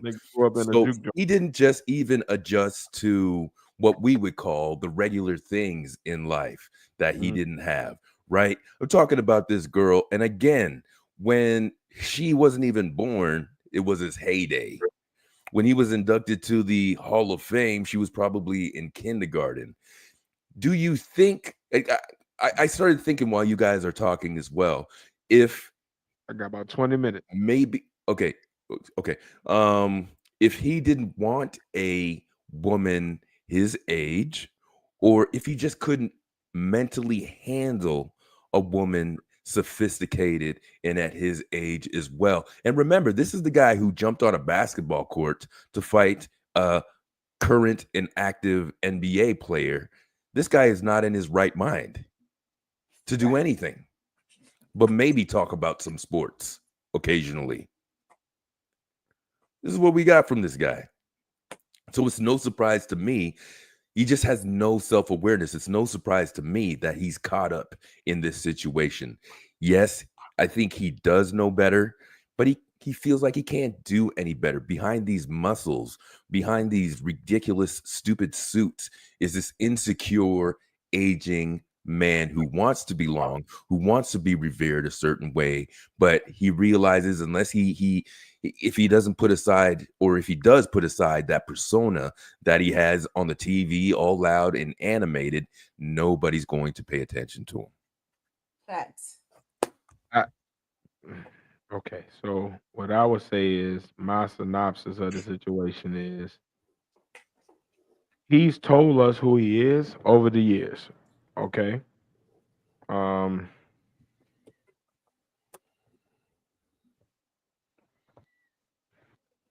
Give me a second. Getting audio together. All right, here we go. All right. So what I see is he's told us that he is, for one, a person that likes to be in control. Mhm. It's the description of what the young lady described. He is a person that does not quite understand technology or the newer age because he is very much stuck in how his grandmother and his grandfather taught him growing up. So that means he's very much stuck in a certain era's philosophy. He has no room to grow. He has no, like, he's told us that this is what he believes, and because Mary and whoever his granddaddy was, that's Barney, I think it was, like, that's what they said, and that's what he gonna do. Did you make up those names? No, I think Mary was definitely his grandmother, and I believe Barney was his grandfather. All right. I'm trying to be funny, like I'm on some serious shit right now. Like I'm really reading this nigga. Like I'm telling you what the problem is, because it's gonna tie back into Joe's very first sentence. You're looking at a man that is very stuck at a certain era in his life where things were comfortable. His grandmother, his grandfather was there. He was on the way to college. He was the man in his town. He's getting all the girls. He's getting them for the first time because, again, if you look at pictures of Shannon Sharpe before he's got his teeth fixed, before all of this, he was not known as a heartthrob. Like, he got that when he got on with Skip and he had his teeth fixed and he got these big horse teeth and women looking at. Now he's the man. But before that, he might have been a man because of his body type, because he's a big muscular dude, but he's not. Right. He's not in the, like, when you look at okay, I was a mediocre athlete in high school. Okay. I look like I look. Okay. But I got girls in high school. Just because of that. Before we go into anything else, before I've said anything else about myself, that would work. I hear you. You play sports, you look decent. Right? Now imagine that for the rest of your life until you are 30 something, late 30s. You're almost 40. That is that is all of your developmental years from the age of maybe 15 to the age of 36, right? Your life is, people tell me I look good because of my body. I can get any woman I want because of my money and my status and what I do. And this has not changed. Now you change that into a different level of fame. Like, that was cool. I have a certain level of woman that I'm even dealing with, first of all, because I'm not quite on meteor, right? I already have a certain, so even in that, I'm already like extending myself a little too far. I'm probably doing some wild shit that I'm getting away with it. I probably shouldn't be getting away with, especially in the 90s. Now I take that into the 2000s. Camera phones are coming out. Women are becoming more involved in, like, as far as understanding, like, what is assault as far as what is not. Like, you getting a different level of person you dealing with, but you still stuck back there because that was your heyday. Yeah, this is great. And to mind you haven't been forced to go to no therapy. There's been nothing to jog you out of that. you've been going off of what you think is right because your surroundings are your manager that you pay. Or even proper mentorship. Or homeboys that didn't make it quite as far as you, so they reliant on a lot of your handouts to kind of make sure they still get they opportunities. Mm-hmm. Like everybody around you is kind of your people. You don't have a person that's gonna be like, hey man, you wow. Right now, I'm talking about at 29, 34, 42. So now I'm 56, 57. I've lived this exact lifestyle all my life. And so far it's worked. But now I'm at a different level of my career because Cat Williams will put me on a place where everybody know me. So now I'm no longer able to fly under the radar with whatever I was getting away with. Now, whatever I do, we're going to see it. That lady going to come out. She going to talk about it. She's going to say something about it. And the younger you get, the more likely they are okay with, even if you did everything right. You were a perfect gentleman. They're more willing to just scam you because you were lit. You were old nigga that don't know no better. And nigga, I can get a couple million out of you just off the OnlyFans followers I get, off the publicity from this actual whatever this altercation is. People gonna start looking up my name all of a sudden that won't check it for me before. Like these people think like that at that age range because that's their culture. But you don't understand that culture because you've been stuck in 90s culture. But that don't exist no more. We have more than 3 networks. Everybody is a network. The girl you fucking is probably taking a video. So at some point, it's going to be clout. It's going to be a lawsuit. It's going to be a something. Even if you in the right. Just the fact that I got a Shannon Sharpe sex tape. Even if you did everything gentlemanly and it was completely consensual, you're still a lick. She's gonna eat off of it. You're gonna look stupid and lose your endorsement. Absolutely. How dumb are you as an old ass nigga to still be trying to play young people games in a game that you no longer understand? Sit your ass out of this one. Go get you an old woman that's closer to your age that understand your values, and y'all come to an agreement and enjoy life together. Why the fuck are you still trying to be 19? That lady don't need you. She got a 23-year-old she can hit a lick on. Because his thing ain't working as properly. That's why. But that's it. And these women, he's treating these women like they do in this club. He's treating them like trading cards. That's what they do, man. You know that. It's not about finding the one. Because if he was the stallion that he was, he wouldn't even have to go anywhere to get women. They would just be walking down the street. We ain't got to argue about this shit. Whoever your God is. Do want to move it along a little bit because Tiz is going to have to leave us in a little bit. I think we covered enough. We could probably revisit it again. But more importantly, as we put this aside, I don't want to lose Tiz without doing the Tiz top 3 because he has one for us today. So, Tiz, without further ado, I want you to please introduce us to your top 3, sir. This should be a calm one. Everybody should be cool on this one. It's a Tiz top 3. This should not be a controversial night. Is this music? This Tiz top 3 music? Easy. This is easy. We're going to go with the Tiz top 3 for the night. The Tiz top 3 for the night. We are talking about your top 3 movie twists of all times. This can be a movie from the 1930s when the movies first came out, 20s, whatever, when the silent movies were there, or a movie that just came out in the past year. Your top movie twist of all times. Ooh. Before you go into this, Tiz. Okay, I got you. I thought you said this was like kind of a serious one. Did you switch topic on me or what? But I took the switch. Okay. Can I be honest? Yes. So I took the serious one and switched it to ours for our podcast. You son of a bitch. Listen. I'm gonna tell you why. You was already late. What I didn't want to do is monopolize your podcast with something that was all down, and I didn't know where you were going with your podcast. So if you were going in at a higher note. I definitely didn't want to be like, oh damn, now we all depressed and sad and crying and missing Took our my mama. top 3. So I was like, I'll switch it. One of them, because I got 2 of them for our podcast still, including that one. Damn. But I'm nice with this shit, man. Get a nigga get a top 3? God damn it. Okay, you want a serious one? You No, want to? I think Joe wants to do this. Break one. it down. I can break it down. Hey, look, No. I already listen. I'm not trying to make nobody sad and shit, and start thinking about No, I just wanted to ask the question because you said that earlier. It was kind of serious. I prepared my brain for a serious one, but it's fine. We'll do this one this time. How you want to go? It's your podcast. Do you want? And I'm jumping on your podcast tomorrow anyway, so I'm gonna get a piece of that.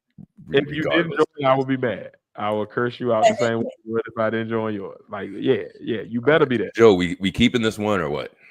It's up to you. Serious or soft? I can go either way. I got 2. Listen, I'm game for whatever. Like, I'm here. Listen, I got my game face on, and I got my play face on. Let's go. All right, let's go round robin. We do one at a time, and we explain just like we do it. Tiz, lead us through this bad boy. Let me ask you. I still need to answer. What? Last call. Do you want me to go the serious one I had that I switched, or do you want me to go to the new one I got? Do the one you introduced, man. I don't want to ruin the flow. This is what you introduced. This is what we're doing, man. Okay, so we on a chill night tonight, but it still is something that may cause some controversy. All right. Is your top 3 movie twists of all time? Damn. So it can be back to silent movies. It can be like, oh damn, I didn't expect the horse to actually run from the very first film that we ever saw. Okay. Or it can be to now of like, this came out last year. It was a Korean movie. Only 5 people saw it on Netflix, but this is if you saw it, like, oh my God, this was crazy. Like, whatever your top 3 movie twists are of all time. I only got 1 so far. I got all 3 of mine right now. Damn. All right. See, this is why Joe, my twin, man, she understands. Like, her brain goes, bang, bang, bang. Yeah. All right. So, my first one is Donnie Darko. All right.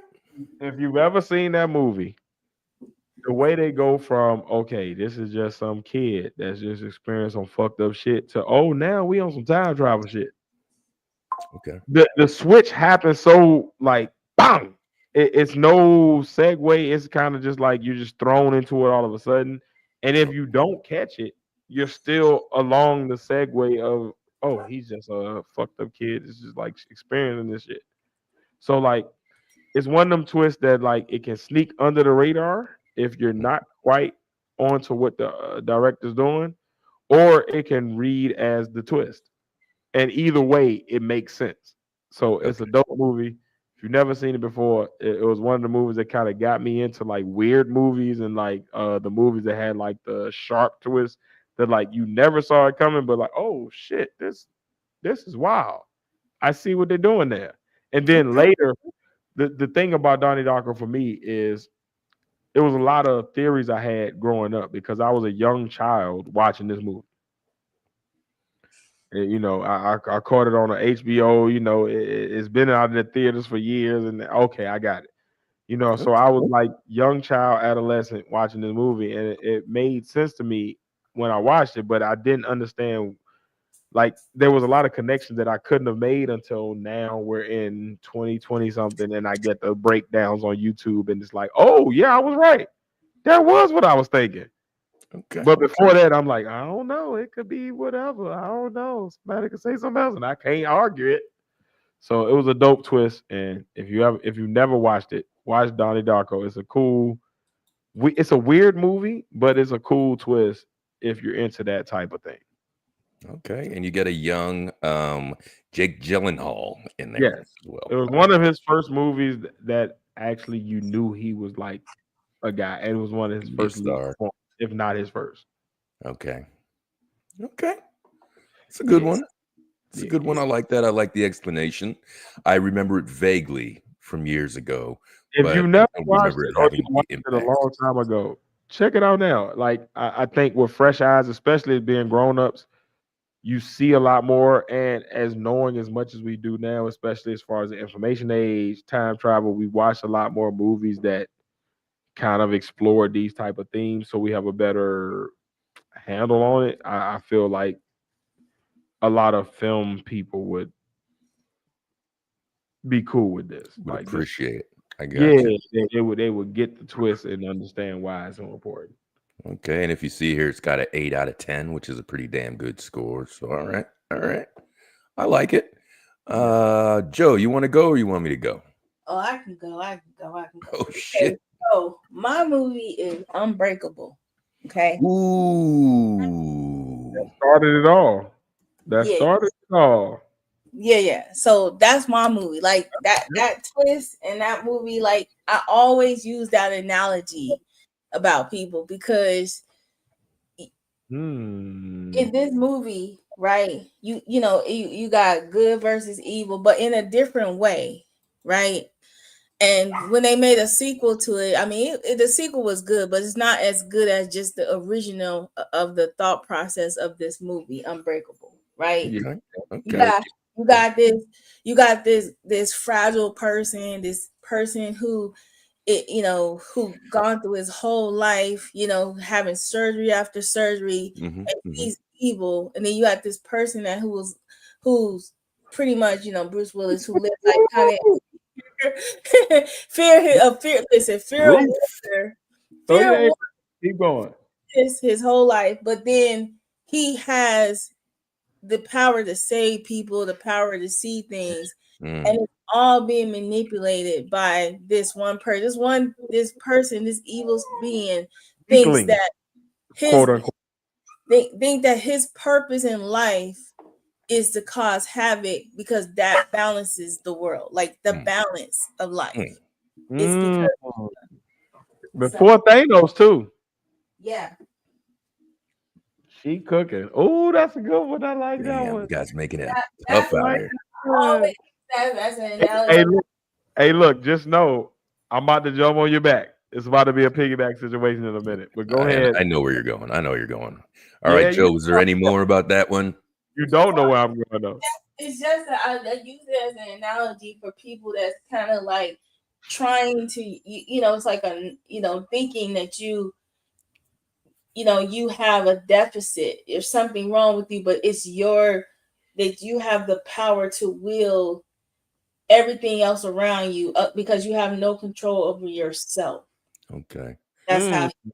I also like the theme that it solidified his purpose, right? Like he had to know who this other person was so he could validate his existence, which I really liked about that too. So god damn, that's good. And I'm not even liking you guys for this.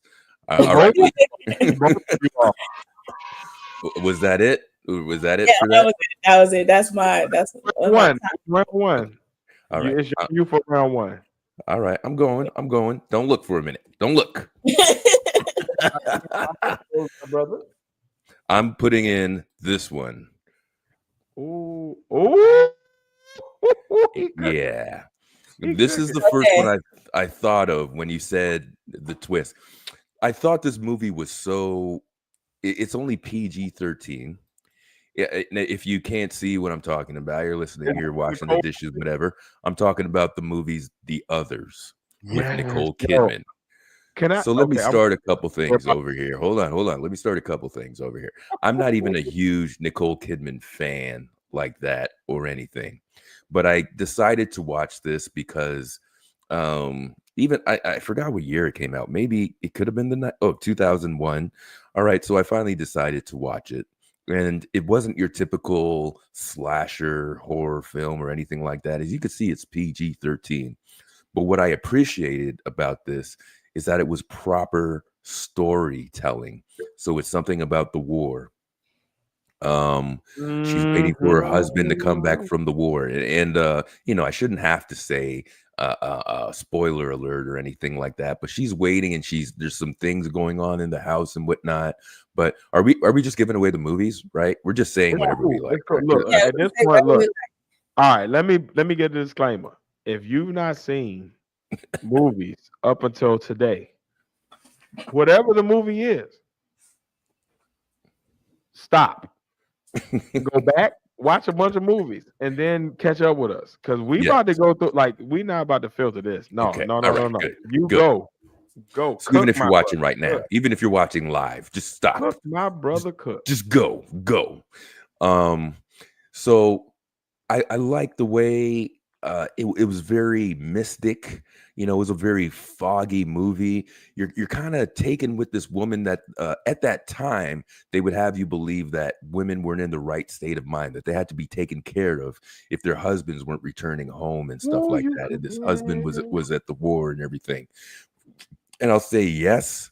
I enjoyed the surprise or the twists, as we have it, that they were actually the ghost and the invaders in the house. Yeah. Versus the fact you even caught the fact that, like, okay, the women were kind of like the at-home front because of the fact that all of the men was going off to World War One / World War II. Whatever war that was, we know it was one of them too. And you even, up until that point, you even had a sympathy for them, like, oh, come on, Ghost, they're just trying to make it, you know, they're trying to take care of each other.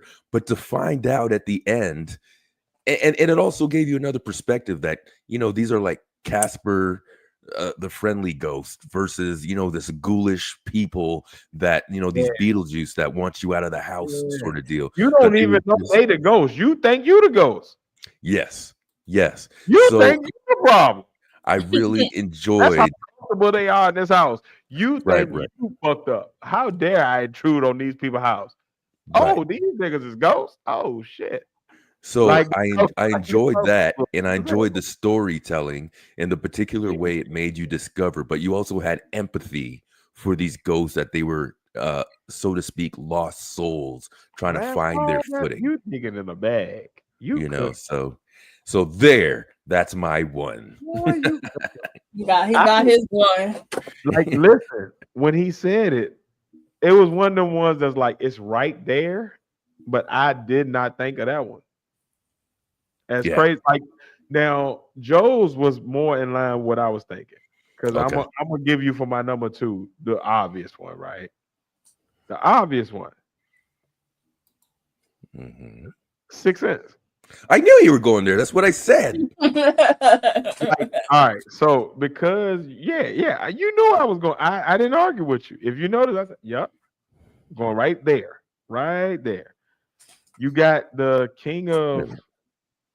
I have to put a twist in my movie. At the very pinnacle of his putting a twist in the movie, it was before it became cliche. It was the, oh damn, yeah, that nigga is a ghost, huh?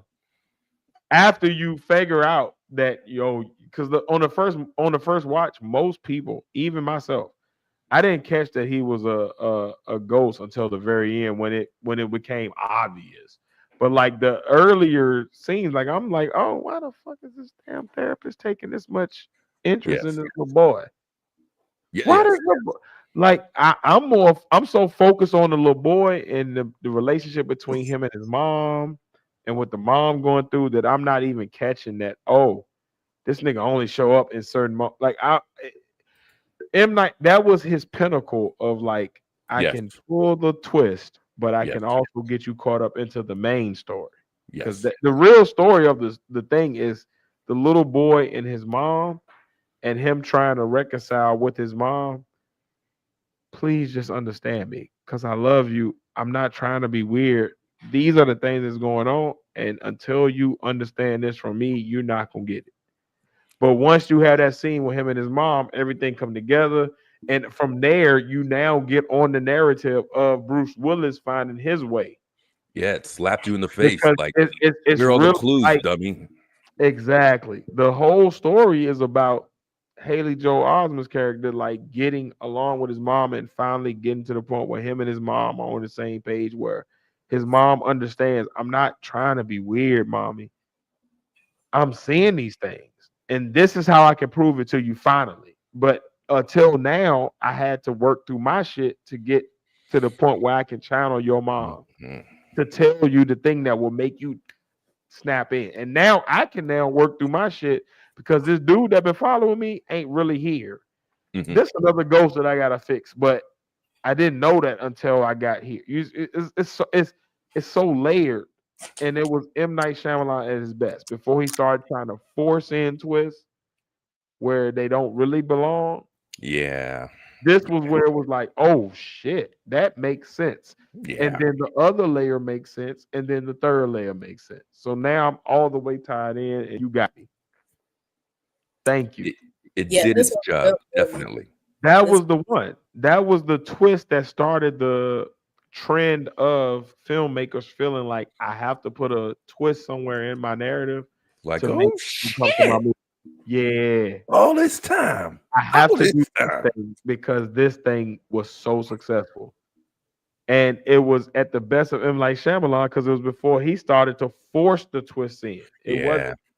It like after that, you got Signs and weird movies like okay, The Happening, I'm a crap. mile away. This one was like it was organic. It was like okay, I would okay, yeah. I Absolutely. was with the first twist of just like okay, yeah, you're the, but I didn't realize oh shit, this is another. You see what I'm Mhm. saying? Like it was like a triple layer that we didn't catch, and he did it perfectly in that movie specifically. Yeah. And then after that, it went off the rails. Yeah. Yeah, it was he jumped the shark. Very I- good. This is Good a good choice. one. Yeah. Well, my second one, Oh boy. Yeah, this gonna tear you guys up, but my second Oh, really? I'm gonna start. Listen, I'm gonna start from the end of the movie. Then I'm gonna go to the part that kind of messed me up. Okay, so my movie is Fallen. Now, Ooh. Why did you say that was gonna hurt us? That was great. That was a perfect pick. Oh my god, that was dope. I forgot about that one. That's right. not on So my list. remember in Fallen in the end, right? Damn. The entity jumped into him. He smoked that cigarette to kill himself, and that entity jumped into a cat. I saw it in the theater, by the way. Yeah, I saw it in the theater too. Now, what messed me up was when the entity jumped into his brother, the black guy. Remember, his brother was kind of like him, and then he killed him. You see what I'm saying? Just to get at him. See what I'm saying? So this movie right here is like when I say twist, that's the twist. But the end, I started at the end because the entity jumped into like you the whole time, human, and then it's like it just messes you up because it's like all this time it could jump. Oh no, fuck humans! I can do whatever I want to do. Yep. And it jumped into a cat. I know what you thought. Remember it was coming. You always knew he knew the entity because it was singing that song, Time Is On Your Side. Time. Okay, so let me add this. On my side. Let me add this. It is. Because yeah, I saw it in the theater, but the one part about it is he got you from the start, and then he got you again at the end when he told you, oh, yeah. Hey. Yes, sir. It was a double twist. Hold on. Yes. Because he starts by saying, I'm going to tell you about the time I almost died. So you believed you he was going to die throughout the whole thing. And then he comes back and he says again, but I thought I told you, I was going to tell you about the time I almost. And you've forgotten about it by this point because you've been thrown through so many loops by this point. Yes. The writing of, let me take you over here. Then I'm going to take you over here. And it still matches to what I started with. Like nothing has been thrown off by what I've shown you. Yeah. But I'm going to show you so much that by the end of it, you're still fucked up by the last. Remember I told you that? That's the twist. That's the real twist of like, I told you I was giving you this, but you've lost this throughout all of the other bullshit I threw at you. And you followed it. And now I'm here. And I'm this kitty cat. And guess what? This shit keeps on going. There's a scene. There's a scene I want to show you guys. That's a masterpiece. There's a hilarious the part. Okay, so all that it freaks you out sort of deal. I'm trying to find it as I talk to you, but I don't think I'm going to be able to. But the time when they were in the office, and and Denzel's character is kind of like losing his mind. He wheels his chair out to make sure that he's looking at what he thinks the guys are singing for the first time. I can't explain it. I gotta show it to you guys. Hang on. Yeah, where all of he was jumping from body to body. Yeah, and he was just figuring out like what the fuck. Yeah. is I can going do on all right this. Oh shit! I'm about to. Oh, I'm about to change it. So he knew it was a supernatural entity then, because that's when he, Let me see if this is it. He's talking to the guy. He's just realized, so he wheels out his chair to be like, "What the fuck is going on?" I don't think this is it. Oh, No, man. you're close to it. But yeah, you close to it. But yeah, and he would jump, and it got thing, the entity would jump from person to person. It was like, it was off touch, wasn't it? Like if I touch you while I'm transforming, you got it. Hold on. It was like a disease. It was literally like COVID. Yes, it is. Oh yeah. It's on my side. Yes, it is. Oh, watch Luke. Bang, bang, bang. You always saying Creepy, dude. that you wanna be free, but I'm running back. That's Mike. creepy. No, y'all already. Yo, Yeah, it's not the scene I wanted to show you guys, but you get the point. You get the But point. that's it. That is the encapsulation of exactly what you're saying. This motherfucker was switching from person to person like nothing. Like, oh, yep, no, yeah, this one. But you Everybody see, you imagine thought seeing you that trust shit. is gone. and he was like tormenting him. It's like, Yes, crazy. yes. So, like, I want you to feel as nutty as you can be. So when I attack you, you at your weakest. That was like, are you ready for this? You You think lost you're that. ready for this? No. You Look where we're going. You ready for this? look, follow me. Because by the time you don't follow this mic, I'm already switched to another motherfucker. I'm the goldfish in the tank. That is a good Now one. it's done. Like I said, Like, with the movie, like, man, if you could switch to animals, like, really, come on. Who wrote that movie? You know what I'm saying? Who's the writer? Is it on screen here? I can't see. Nicholas You know, Kazan, right here. Yo, when I tell you, Nicholas, you did an amazing job. That was an amazing screenplay. Like the thought process behind that. Was that And James that was Gandolfini? last call. Last call, you did good with that one. That was dope. That wasn't me. That wasn't me. That was me. That was Joe. No, that was me. That was me. That was me. I'll take it. No, I no, that's not. Let me just tell you. What's yours, Joe? Go now. No, you can't claim mine. Fire. I hear you, Joe. I hear you. All that right. was fire. That's a nut because it's such a double switch. Like you feeling like, okay, I felt the first switch. I got it. Okay. I'm jealous. We're just following everybody. Oh shit! What the fuck? That's not what I was I'm gonna be thinking. singing that song when I try to sleep Now tonight. I'm done. Thanks, Joe. I got another one for y'all. but No. It's my turn. It's my turn. No, it I only is. did one. I'm good. I'm chilling. You guys did two each. I think I'm Joe, just telling you you, I actually got my one. turn, but it's fine. That was a I good did one. too. That's it. Yeah, damn it. Yeah. All right, Joe- here I Joe, go. sweetie. Wait till I put this in before I start talking about it. Ooh. Let me close my eyes so I can. Yes. I can Don't look. fresh take on Don't it look, when you damn it. get No, Is I that- like your fresh takes because then I get I get to just jump on it, whatever it is. I don't have no precursors or premonitions. What the hell is it called? I don't know, but you struggling. It's I See, this why we bringing the top. See, this is the problem. You don't have the see. I'm gonna start sending them to you early. Oh, shut We'll up. give you I 2 got options it. and you tell There it me. is. There it is. Shut up. I got it. All right. This movie, get this guy out of the way. Have you heard of this movie? Contract. No, but Okay. that dude looks messed up. Like, it's a what is woman. wrong with him? Is he It's got a a woman. disease? That is the question. Why his lip look like that? Ugh. That's a She woman. wants to give you. Oh, that's she a wants woman? to smooch Oh, I thought Yeah. that was a nigga. That nigga look like goddamn. Just look at the You scene. didn't want to come. There you go. I'm gonna leave it right there. Man, her teeth falling out. He looked like the little cold nigga that was in the ice. All right. So you want me to tell you about it and why this is my choice? Why has he got the virus? He got Ebola. So this is amazing. I wasn't expecting anything about this movie. All right. There was a time with me and a couple people at work. We were on kind of a mission so we could find the most disturbing movies and report it back to each other, sort of deal. So, this was back in the days when Prime and Netflix released like any movie from anywhere, even the independent ones and stuff like that. Now, I'll go back and say something that I must have said a million times already. I like horror movies. I like every other type of movies. You like that disgusting shit. But I do. I like the gory, disgusting, disturbing sort of movies.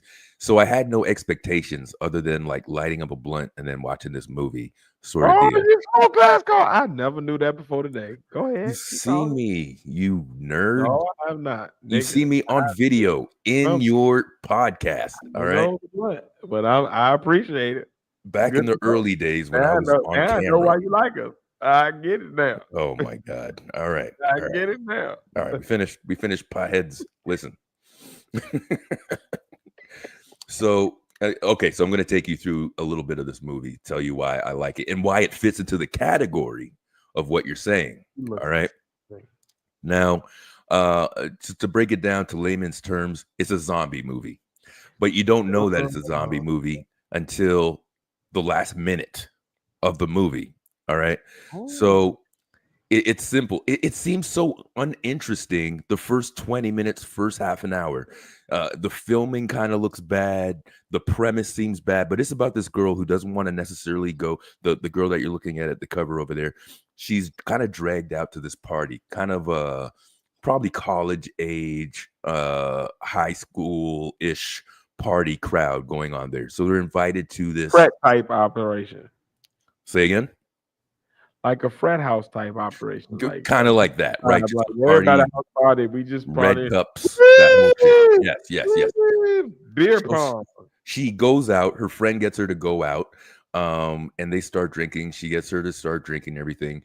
Things go a little crazy. She ends up hooking up with this guy who is a little bit aggressive with her that night. So after that night, she starts worrying about what she did, kind of. What she did at the party. She wants to sort of ask questions. While she's doing that and trying to continue her life as a student, she starts really realizing that she's having some physical changes that nobody has an answer to. She's going to the doctor. She's trying to live her life and all that stuff too. You start finding out things about her during the film. She has a past with substance abuse, and her mom's looking at her like, "Oh, you're back on that shit again." And she's like, "Mom, I'm not." So they're going at it sort of deal. And it goes towards the end, she's trying to live her life, but she's, as you can see in this, she's like losing a tooth. Her face is starting to rot. But in the time, you're not even thinking that this is a zombie movie. You're like, man, what the fuck is going on with this girl? And then by the end, you see the symptoms build up so bad, you think she's going to die or something like that. But in the last minute, she actually turns, they don't even show it at the end, but it blacks out at the end. She turns into a zombie. You could hear it, to attack the police that finally go in because she has to do all this stuff to survive. But they make it one of the most realistic. Oh, damn. This shit sound crazy. Right, dude. It's not any stupid zombie like a sort of film. It's almost like, holy shit, this could happen. Can you post this in the chat tomorrow night when me and Face in there? Because I feel like this is something like this is a Face movie. Like this is one of the things people bring to the pod. Like, oh yeah, yes, you would like it. This shit is crazy. I would love to hear what he says. Him right now, like he would love this shit. Like this is his alley right here, dude. And I'm not even lying. I watched it, and then I watched it a few more times after that, just because I liked the story it built for you. Hold on, give me a second, because I'm about to add it to my playlist. You gotta know that I'm gonna watch this within the next 3 weeks, and we're gonna do a segment on it now. Because now dude, this movie just kind of slid through. It slid through, and I'm telling you, I recommended it to a couple people that kind of sort of like this genre. But they loved it because it wasn't just like, oh, this happened and she's infected and she's a zombie. It's taking you through this. Don't even tell them what it's about. Just tell them to watch it. because you don't want to ruin it for 2013. This shit came out in 2013. Watch the movie, y'all. He got me so. I don't know what about y'all, but damn it, he got me. It's good. You don't have to love horror movies or zombies to get into it. You could watch it and be like, this chick is such a good actress, is what it is. She's so good at it that you follow her on this path. But it's called Contracted. It's on streaming platforms. Like I pulled it up and immediately it popped up. Like not a problem. So for free? The movie. Let me see. Because I didn't check that much. Yeah, you can watch it on Tubi right now for free. On Tubi. Oh no shit. Everybody can watch it tonight. I'm watching it tonight. On Tubi if you want to. Contracted on Tubi. If you see that little Tubi icon in the bottom, like look. I got it. I got Tubi. I forgot. In your Google, hit the Tubi. If you don't got Tubi already, just sign up. It's free. You can't be it's on there. I mean, I don't know how the hell you fight that, but it said it. And you said know how it right there, when you look at Google, it says how to watch. It is on here. Movie. Look at that. We could have a movie night. Bang, bang, bang. Gang, gang, gang, gang. You got a movie right movie night. Yeah, Look at this. So you know it's time for Tiz to pick his third one. Okay, so I'm going to take us off of this one before I get a copyright strike. And there it is. Tiff, what up? I can watch the movie tonight. I'm just saying. I'm going to watch it too. So we're going to talk about it on your thing tomorrow, Tiz. Yo, okay. So tomorrow is a movie night. I got you. Because we already talking about Sinners. Yeah. We're already talking about the face vids of the week. He got a couple. And I got 2 Tiz top 3s for tomorrow. And Pat actually got a topic. Okay. So we got a lot. Okay. So all right, hold on. Let me catch Steph up. Let me catch Steph up because she's going to help me get my last one in since I don't have a last one. So Steph, I got a last one. Steph, we're doing a Tiz top 3, and the top 3 are your top 3 movies with the twist, with the ending. And we've had the movie Fallen with Denzel, which is a very good choice. I was going to think about that one, but Joe said it instead. Man, she killed my shit with that one. That was a good one. They had The Sixth Sense, of course. They had Unbreakable, which was the other one. I had this one, Contracted, and the movie The Others with Nicole Kidman. And I think Face, or Tiz, you had another one, right? Did I say it? I started one, but y'all lose me with it. But I got the one right now. Yeah. Now you're back up. Tiz is on his third. We're all on our third now. Okay, you ready? If I need a third. Yeah, I'm ready. Okay. We started with the M. Night Shyamalan, right? Yes. The obvious twist. But I'm gonna go to a weird place with it. I'm gonna go Scary Movie 2. Scary Movie 2, not 1? Wait, do you mean Scream? No, I mean Scary Movie 2 with the it's my little arm. It's my strong arm. I'm talking about that nigga. I'm talking about that guy. So I'm gonna tell you why it was a twist. You are stupid. So mind you, you got to understand the mental space. Oh, See, I told you I was gonna throw you. You have no right. I'm gonna throw you. I got you. Like, hey, I'm gonna carry you on a ride, and then we're gonna go somewhere else with it. I got you. So at that time in my life, you're talking about me and Face sitting on a mall bench every Saturday.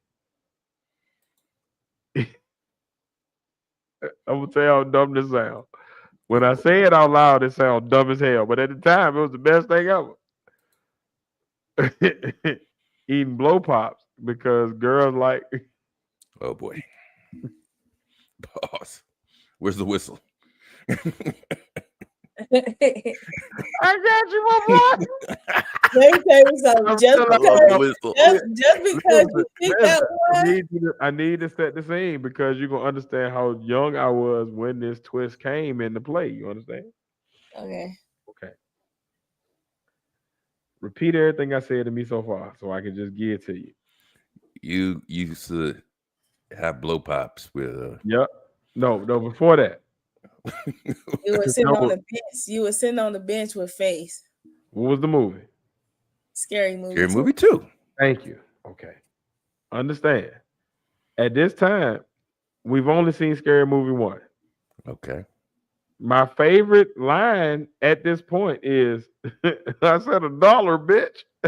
And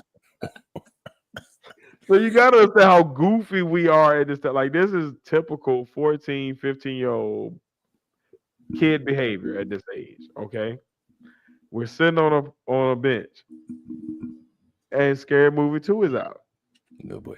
We go to the movie because we're trying to holler at these girls that have hollered at us, but now we're trying to close the deal. You understand? We're 14, 15 years old. And we watch this movie, and we're expecting movie 1. We're expecting the normal scream, whatever. Oh boy. When that shit switched to the goddamn what was the movie right there? 13 Ghosts or whatever it was, where all of I hated that movie. The weird ass animals get unleashed because these niggas and jumped into these weird, like, if you remember the movie that they were parodying in 2, the twist, like, I didn't expect them to go. I was expecting them to stay on the Scream stage, and then when he switched to that, and you got these random ass monsters just coming out of nowhere.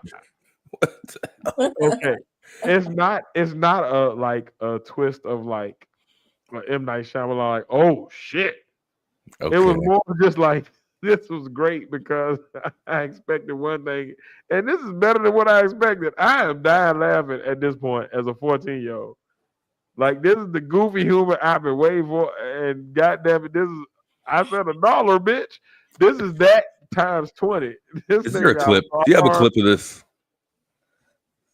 I wish. If we had camera phones back then, I would. Oh, I got you. Okay, if you remember, Scary Movie 2. Just watch Scary Movie 2. It was the last movie that the Wayans brothers did. Yeah, I remember it. I think I remember it well. If you watch it, it was with the little nigga with the little hand. He was stirring up the mashed potatoes with his little hand. I definitely remember that at the dinner and they table. had the goggles, but and he's basically fisting the turkey. So the twist for me is this. Going into the movie, again, the first movie was off screen. The first movie was off the Scream franchise. Oh, yeah, Remember the first movie? It was based off of the Scream franchise. That's all of they parody jokes were based off of what we knew about Scream and Scream 2. Okay. So going into the third one, I found it. Hold on, let me find it. Go ahead. Okay, so she understands what I'm saying. So going into the second one, I'm thinking they're still along these lines. Originally watching the movie again. The reason I'm in this movie is because girls that I like that seem to like me and they've hollered at me, they want to go to the movie. So we go in this movie. This is where me and my brother Face is at this age. Again, we're 14. We don't know better. We excited. Maybe 16. I don't know. We somewhere in the high school age. 14 to 18. So we're hot in the ass. We just excited to see girls and they want to go to the movies. Yay! But we saw the first movie. So we still under the impression of Scream. This is what you parodied. You're the parody of Scream. You understand? Yes. And then the movie starts. And then this little nigga with the hand. And mind you, we've been to the movies a lot by this time. So I'm not getting the twist part. Okay. All right. I dropped the link. Joe get it. Joe get it. I bet you she understands. The twist part is not the movie. It's the fact that we thought we was watching one thing, and then this nigga started stirring up mashed potatoes with a little hand. So now we're in the movie of House on Haunted Hill. We're in the movie on The Haunting.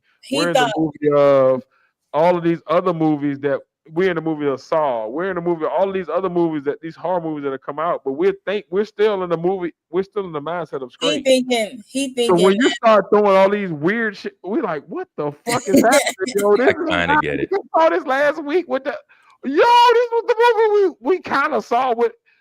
So for me, the twist was like, oh shit, you switched up the parody. And at that age, again, I'm 14, 15. So my parody repertoire is like Naked Gun 33 and 1/3, and this. And Okay. Scary Movie. All right. So I'm like, oh shit, you can play off all these other shits, even though you started your movie with this. Because until then, every sequel was like based off the same lineage. Like Okay, I get you. Naked Gun even was kind of like we're parodying off of James Bond movies. We're going to keep that same type of vibe. We're just going off to whatever the most recent James Bond movies were. Gotcha. But now you got a parody where now you're parodying shit that like, oh shit, this just came out like 2 months ago, All right. 5 months ago, 6 months ago. I just took the girl to this. Oh shit, what is this? I was expecting Scream 2, not All Scream. right, let's see the clip. Let's see the clip real fast. Listen, So I know listen. I can remember this. Hold on. Here we go. Let me know the volumes. All right. I got you. Well, I'm much more of a people person. I'd like to feed all the hungry Mind little you, children of the world. WWF I'd had much just rather sued help my fellow man than WWE. some animal. And Get away Peter from me, was on Bob. they wild shit right He's there. just hungry. Here you go, sir. A nice Oh, sandwich. I remember. Oh, this the first one. I said $1, I said bitch. $1, bitch. Ow. All right. So wait a minute. You did say the second one. You did say, is that good enough? Oh yeah. You could say The first one was. This is why the first one had me gone, because the first one was based off just the Scream. It was just Scream remixed to be hilarious. So I thought the Scary Movie 2, we're just doing Scream, but Scream 2, and at that point, Scream 3, I think, had either came out or the trailer was out. So you had an idea of like where we were going with the Scream franchise. So I'm thinking we're just getting a parody of those. Okay, I So got when you. you throw in all these other things, but Scary Movie 1, that is the classic. Like that's the thing right there. That scene right there is what got me on the Scary Movie as a franchise. well, I I had to switch my like what? That I'll, is the dumbest I'll shit I've tell you ever my seen in my three. life. All I'll right. tell you my 3 when but Stephanie came on the panel, so I Steph, what up? Can you imagine you give a nigga a sandwich like this nigga out here homeless, and you just hey, man, I'm trying to feed you, man, and this nigga be I like, tried to he give her throw that shit upside your head, like he'll throw it with the accuracy of the smacker in the back of the head. Tiz, let Right, me give you my third one before Stephanie come back. Okay, so my third one, since I had to switch it because we're not serious no more, I'm gonna choose. I'm gonna choose. They clone Tyrone. Did anybody see that? Oh, that was a good one. That was a good one. I'm not mad at you there, because it was a twist within a twist. Like you saw the first twist coming, the second twist went through you. Like, oh, what the fuck? So We it don't was like do all social, this.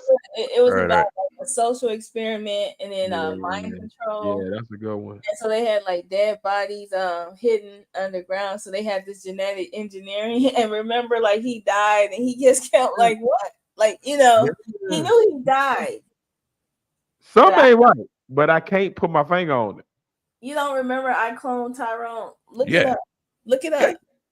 I'm with you. I'm with you so far.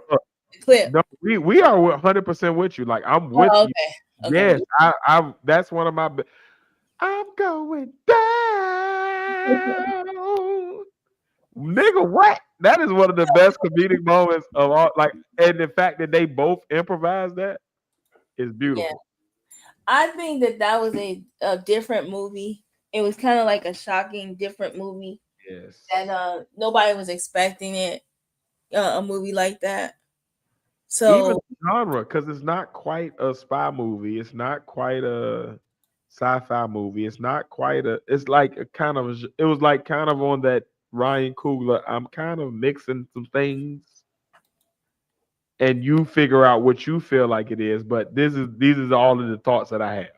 And it came out last year, and then the actor, because no one expect him to play this kind of part. Like, he has a British accent, everything. Yeah. So you got this brother that's playing a brother. Like I only know you as Star Wars man. Oh shit! This in your repertoire? Okay, sir. So it was cool to see this guy. I think the funny part about men or anybody from overseas is that they can emulate our accent very, very well, and we struggle with theirs. Like they, and it's hilarious. So to see him acting, he did a very good job. Well, when you originated the English language, when you originated the English language, it is better for you to say it. It is the same as if we went to Mexico and we asked ourselves to have an accent comparable to theirs. No, they're going to master it because that's their native. Like we're talking about the language that was brought over here and given to us. So this is not our language. We all as Americans doing the best we can with the English language because this is none of our native languages except for the English. I don't know. We didn't know them dudes from The Wire were from. Hear what I'm saying. Hear what I'm saying. If you hear an Irish person talk in their native tongue, their dialect, their slang, all of that, they don't sound like an English person. Neither do the Scottish, neither do the Welsh, neither do anybody else that's in Europe. Only the English sound like that. But the English were the ones that started our colonies. So of course we're going to sound like them because we have assimilated into their culture. And I'm talking about us, the Italians, the Irish, the everybody. Did you know if you're in America, you're going to struggle with everybody else's dialect because it's not your natural dialect if you're born here. Did you know your natural dialect is the dialect of the city or state you live in? Did you know that no, I think I know what you're about to say because I was about to say it too. I think I know what you're about to say. Say it. Did you know that there's a country in Africa that all they speak is Spanish? I believe it, but I would also that's their first language. Say again, whatever your first thing is that we struggle with everything else because the first thing we hear is English and American English at that. So even or those nuances that an English person can understand about another European person, we don't get those. Right, but he can speak with an English. He speaks naturally with an English accent, and he can speak void of an English accent. You're not going to give credence to the talent. What I'm hearing, what I'm saying is this: you're talking about a person that is hearing the derivative of his original language, and then expressing that. We are expressing our original language and trying to go back into everybody else's language and trying to reflect that. We don't have that experience. This person has the experience of his own original language and can then transform it into what ours is because we are his derivative. He's not ours. If we were to talk to somebody that is from another part of our country, we would probably be better at doing that dialect than a dialect that's from outside of our country because we understand the origin of it. And then we can build off of that. We understand American, and then we can build off of that to reflect that part of the country. Whereas he has the original piece that we started taking from. Well, actually, in those countries, the original dialect of the colonies was that of an English person from Great Britain. I hear what you're saying, but I don't think it's that. Yeah, but those countries, you're talking about reverse engineering language. What I'm talking about is we're going to struggle more with language because we are the end of all of these languages. Spanish, Great Britain, whatever English they speak, originally the Welsh, like all of these African, Asian, all of these other languages pour into our languages, which is why our language is a hodgepodge of everything else. So we're always going to struggle with everybody else's more than they struggle with ours because we are not the origin. They are. They have a basis to springboard from. I don't necessarily think so because when I was in Africa, right, you automatically start to communicate in their dialect because the one thing that we like to do is we get language mixed up with accent, like having an accent. Like, so you ever be in a store and someone is speaking in an accent and somebody is talking to them in broken English and they can understand you perfectly. Why are you speaking to them in broken English? That's not my argument. Because you can't understand them, or you assume that because that's not my argument at all. It's not the understanding. I'm just saying that's why dialect speaking and your dialect is two different. Like, to me, that's two different things, because he speaks with an English accent, but he also can speak English 5 minutes, y'all. no matter what. Yeah. So he can speak English, but he can also speak, but his accent is English, but he can speak without his accent. Like, like, I'm from Chicago. I can speak like I'm not from Chicago. Like, I can do. Yeah, I hear what you're saying, Tiz, but I don't think that's the reason for that. I'm not arguing with anyone of y'all. I'm just saying my opinion. Okay. And I'm just going to end with this. What I'm saying is, whether you agree or disagree, from any intellectual pursuit, it is easier to go backwards. No, let me reverse that. It is easier to go forward. So if I have the foundation, if I have the understanding of the basic layer that you are starting from, it is easier for me to build up from there with a shared understanding than it is for me to reverse engineer and try to figure out where you started from, because where you started from could be in several different places. And what I'm saying is, most people that come to America or that interact with American culture, they are coming from a place where their basis is kind of where our basis starts from.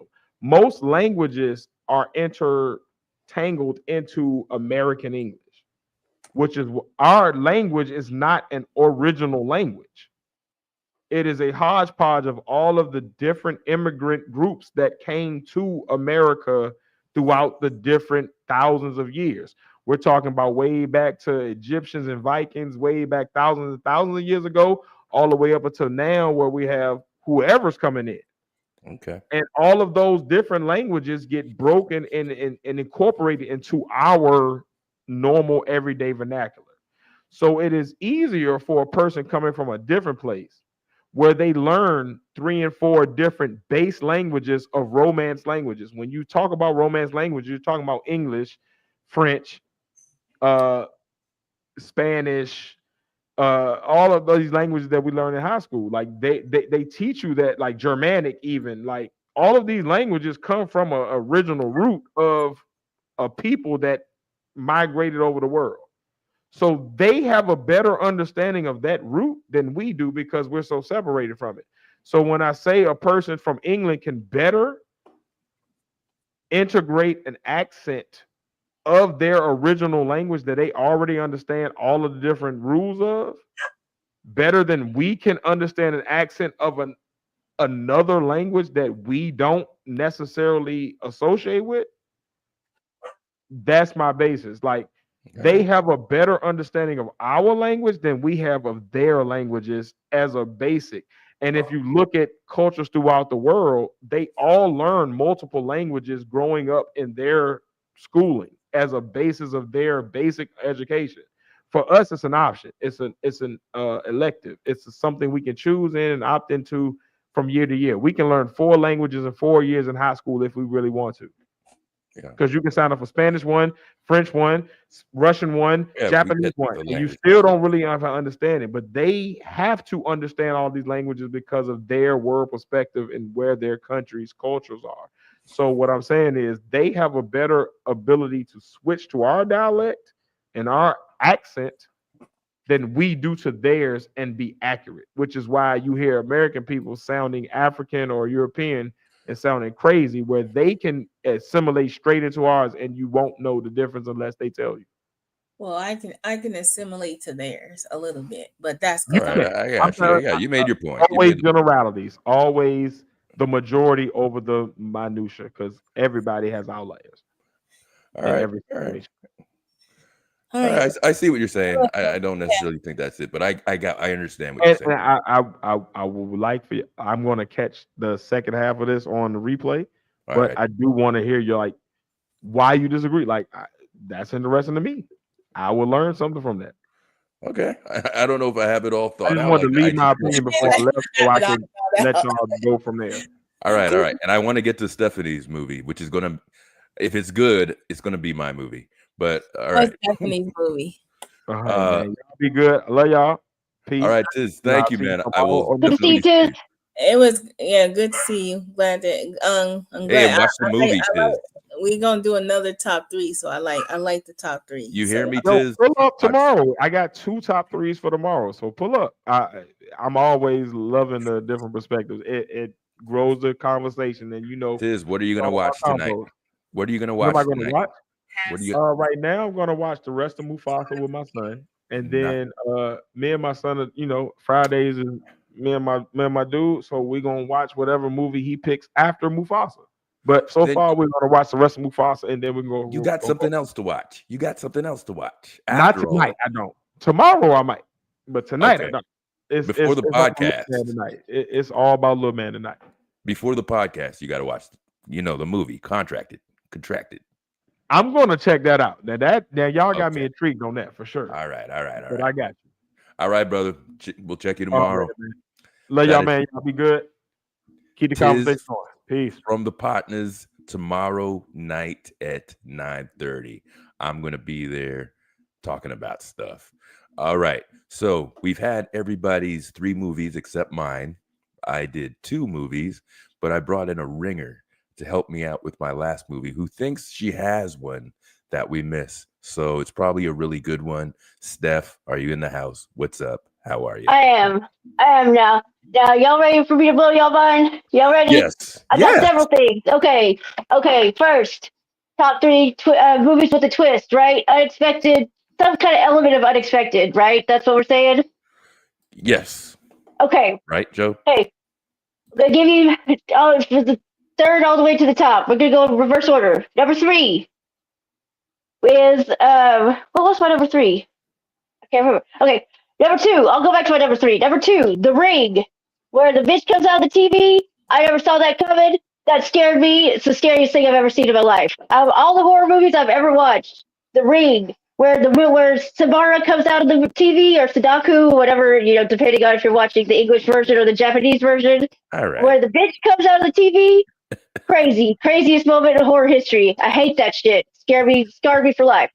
Okay, now, can't remember what my third one. I had a really good third one. Steph, I got to tell you, I'm not a big Ring fan. I hope you pick it up on the last 2, by the way, because I got to steal one of your movies. So come on. Okay, but it's not even a horror movie.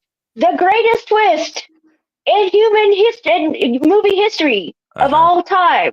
The greatest twist is Luke, I am your father. Empire Strikes Back. Take it to the bank. Shit. Now, I got to excuse myself from this because although that is a good one, hold on, I can't type and freaking do this at the same time. All right. I'm not a big Star Wars guy, but when something's so big and so famous, It's iconic. know the plot. Yeah. It's iconic. I've already seen it. Yeah. All right. Okay, so this was not my third one. This was not my bottom one, but it's also a good sort of vein of like iconic movie history, right? And it's a throwback. Most people haven't seen it probably because it's too old. But if you like classic movies, classic Hollywood, The Maltese Falcon. Are you going Rosemary's Baby? No, The Maltese Falcon. The Maltese Falcon with Humphrey Bogart. It's a Hamlet Dashiell novel, and it's a movie about this thing. It's sort of a parable for human nature, right? And all these people are chasing the Maltese Falcon, which they think is this incredibly valuable, pure gold statue of this falcon, right? And it's got this iconic line because at the end of the movie, I'm going to give it away. It's 100 years old almost, though, so I don't think anybody's missing anything. Yeah, we're allowing When spoilers. they start tearing back the thing that they think is protecting this precious item that all of these people have been chasing this thing down worldwide, hoping to get rich, right? And they start tearing back. I think it's some kind of plating that's around it. They start tearing it back, hoping to see this gold, and it's nothing. It's brass. And Humphrey Bogart looks at the person doing it and says, "Them's the stuff that dreams is made of." And it's like this whole thing. all these people this whole time were thinking they were going to get rich. These people finally found it, and then they found out it was nothing. It's worthless. Worthless. People died over this thing. At the time it was people didn't see that coming because it's like this whole parable about how at the end of the day, the dreams that we're chasing are usually all for naught, right? And you die over stuff that's worthless. 1941. Okay. And Bogart, he was the guy. It's funny. I was talking to somebody's grandmother about Humphrey Bogart. We've come to the conclusion he was not the best looking dude in the generation, but he was very suave. He carried the characters that he played very well, didn't he? Yeah, and I think one of his last movies was The African Queen with Catherine. I can see her. Kate. What's her name? Famous actress. I don't know. We're gonna find Hepburn. Hepburn. Yes, Hepburn.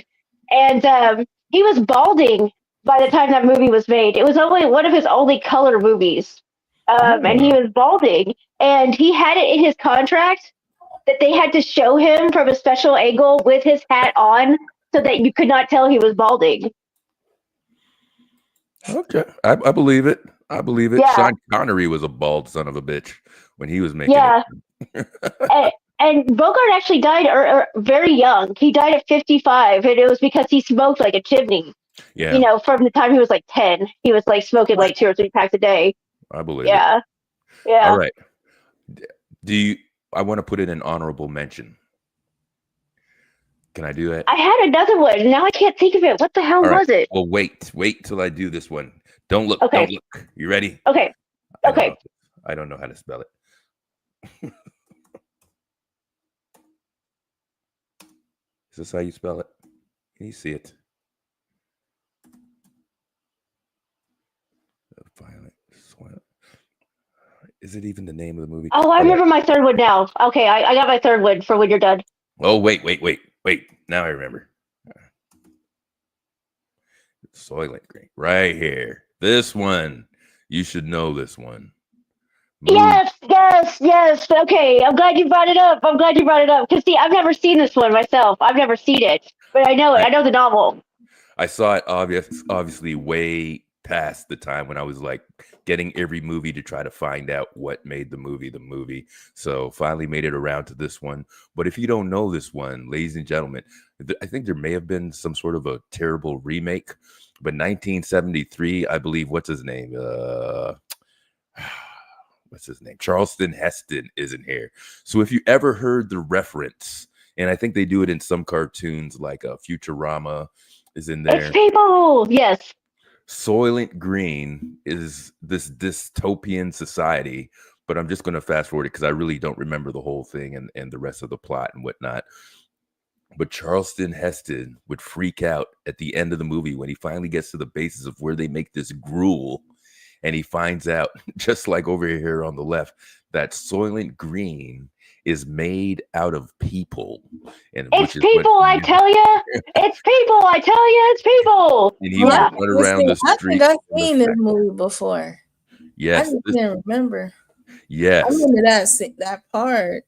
So as his discovery, he would run around like he lost his mind trying to convince people that they're eating people to end this famine and to nourish people in this dystopian society. I think this one leads all of them. We say M. Night Shyamalan for the gold on this one, but we really have to go back to this movie who really set the twist at the end of the movies for Soylent Green, which since we're doing writers, Stanley Greenberg and Harry Harrison of Soylent Green. I think it's based off a novel called Slaughterhouse 55, I think. I can't remember the name of the author. Yeah, I don't know. It doesn't really tell you. Yeah. Oh, look at this. It says story. If you can't see this, it says storyline in 2022. I love it. Earth is overpopulated and totally polluted. The natural resources have been exhausted. And the nourishment of the population is provided by Soylent Industries, a company that makes food consisting of plankton from the ocean. In New York City, when Soylent's member of the board, William R.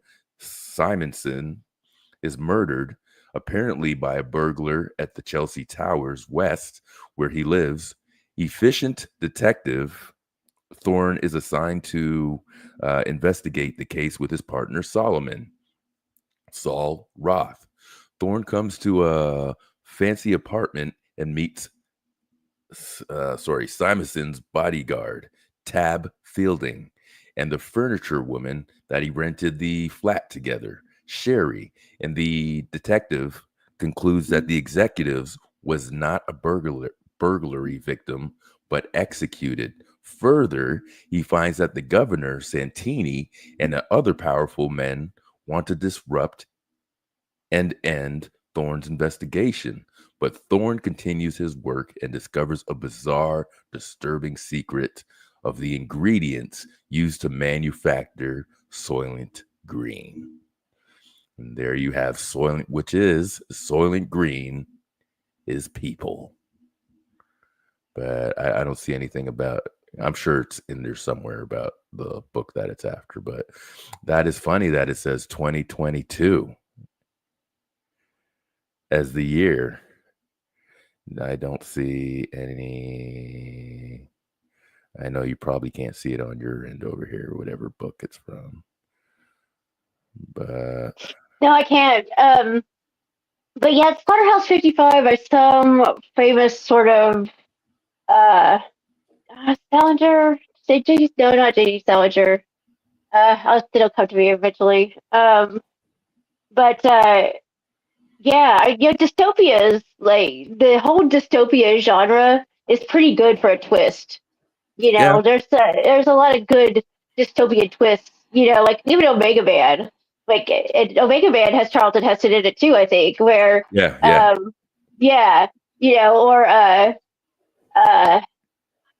just a lot of those. You know, Last Man on Earth, and then you find out like Planet of the Apes. Planet of the Apes has a great twist, right? Where you find out they're on Earth. You know, all those dystopians are great. Oh, hold on for 1 second, just so we could wrap this up. My son is on a mission, so I'm still here. Hey, Tiz, so we found the one movie that we think tops off this whole genre and all of Tiz's top 3, Soylent Green. So if you heard the last of what we were talking about, I think you finally got it. Sounds crazy. Oh, yeah, that was, yep. That was it. Soylent Green is people. And it's, first of all, Soylent Green was my selection. I'm taking credit for Soylent Green, but Stephanie definitely led us there. All right, I'll give her. I'll give you that one. All right. Sunset to add Mufasa. All right. I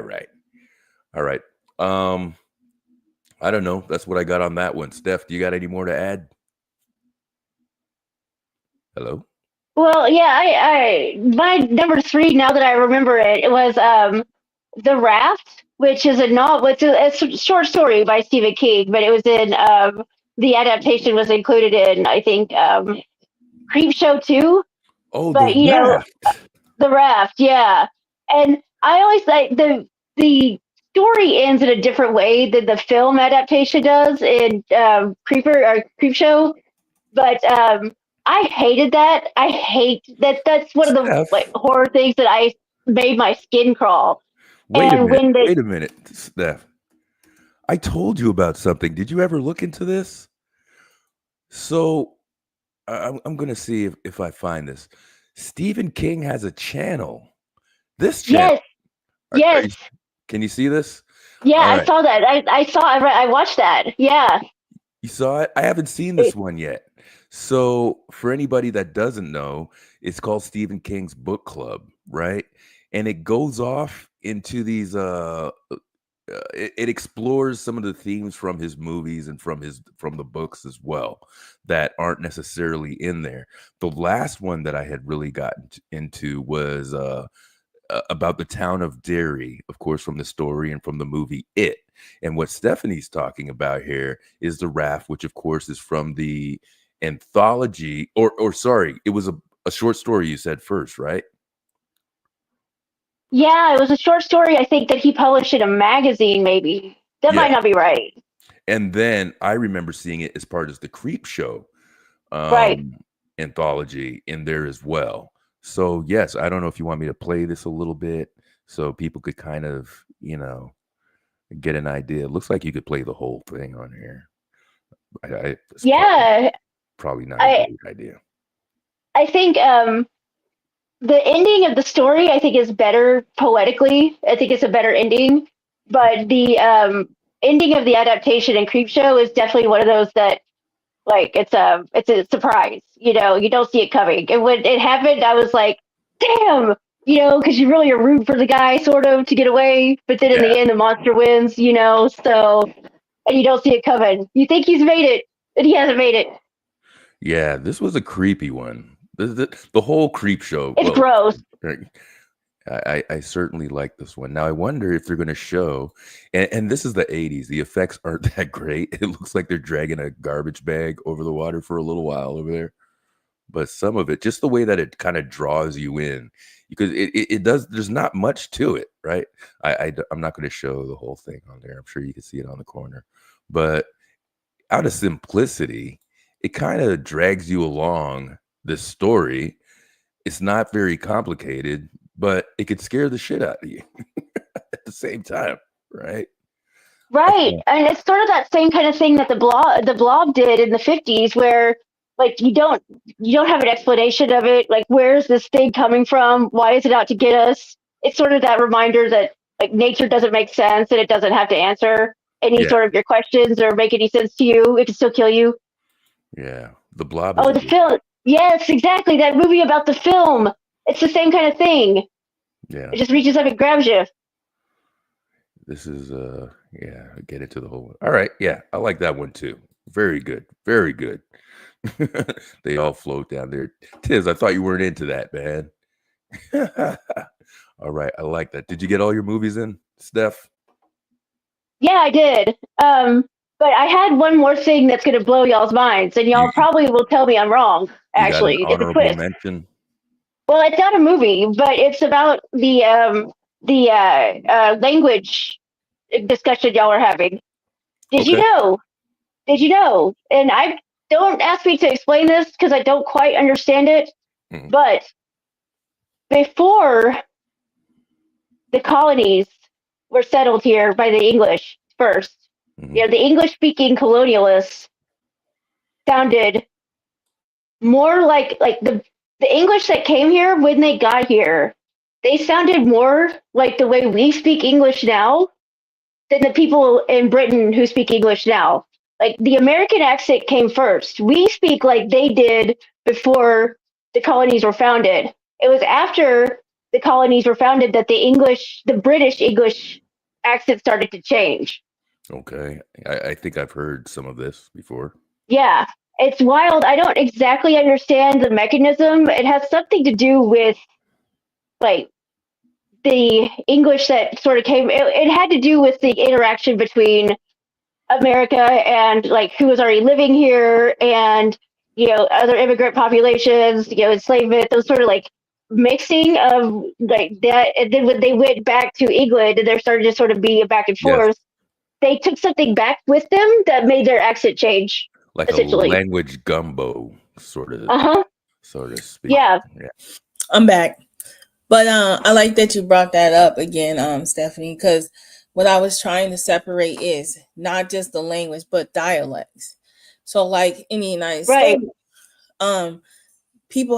we have tons of dialects. Like, if you're from the Midwest, you have a dialect, but your dialect can be just down the street. Like in New York, people from Brooklyn might sound a little different from people from the Bronx. Like, that is just how it is. California is the same way. People from LA sound a little different from people that live in San Diego. It's subtle, but people from there can tell where people are from.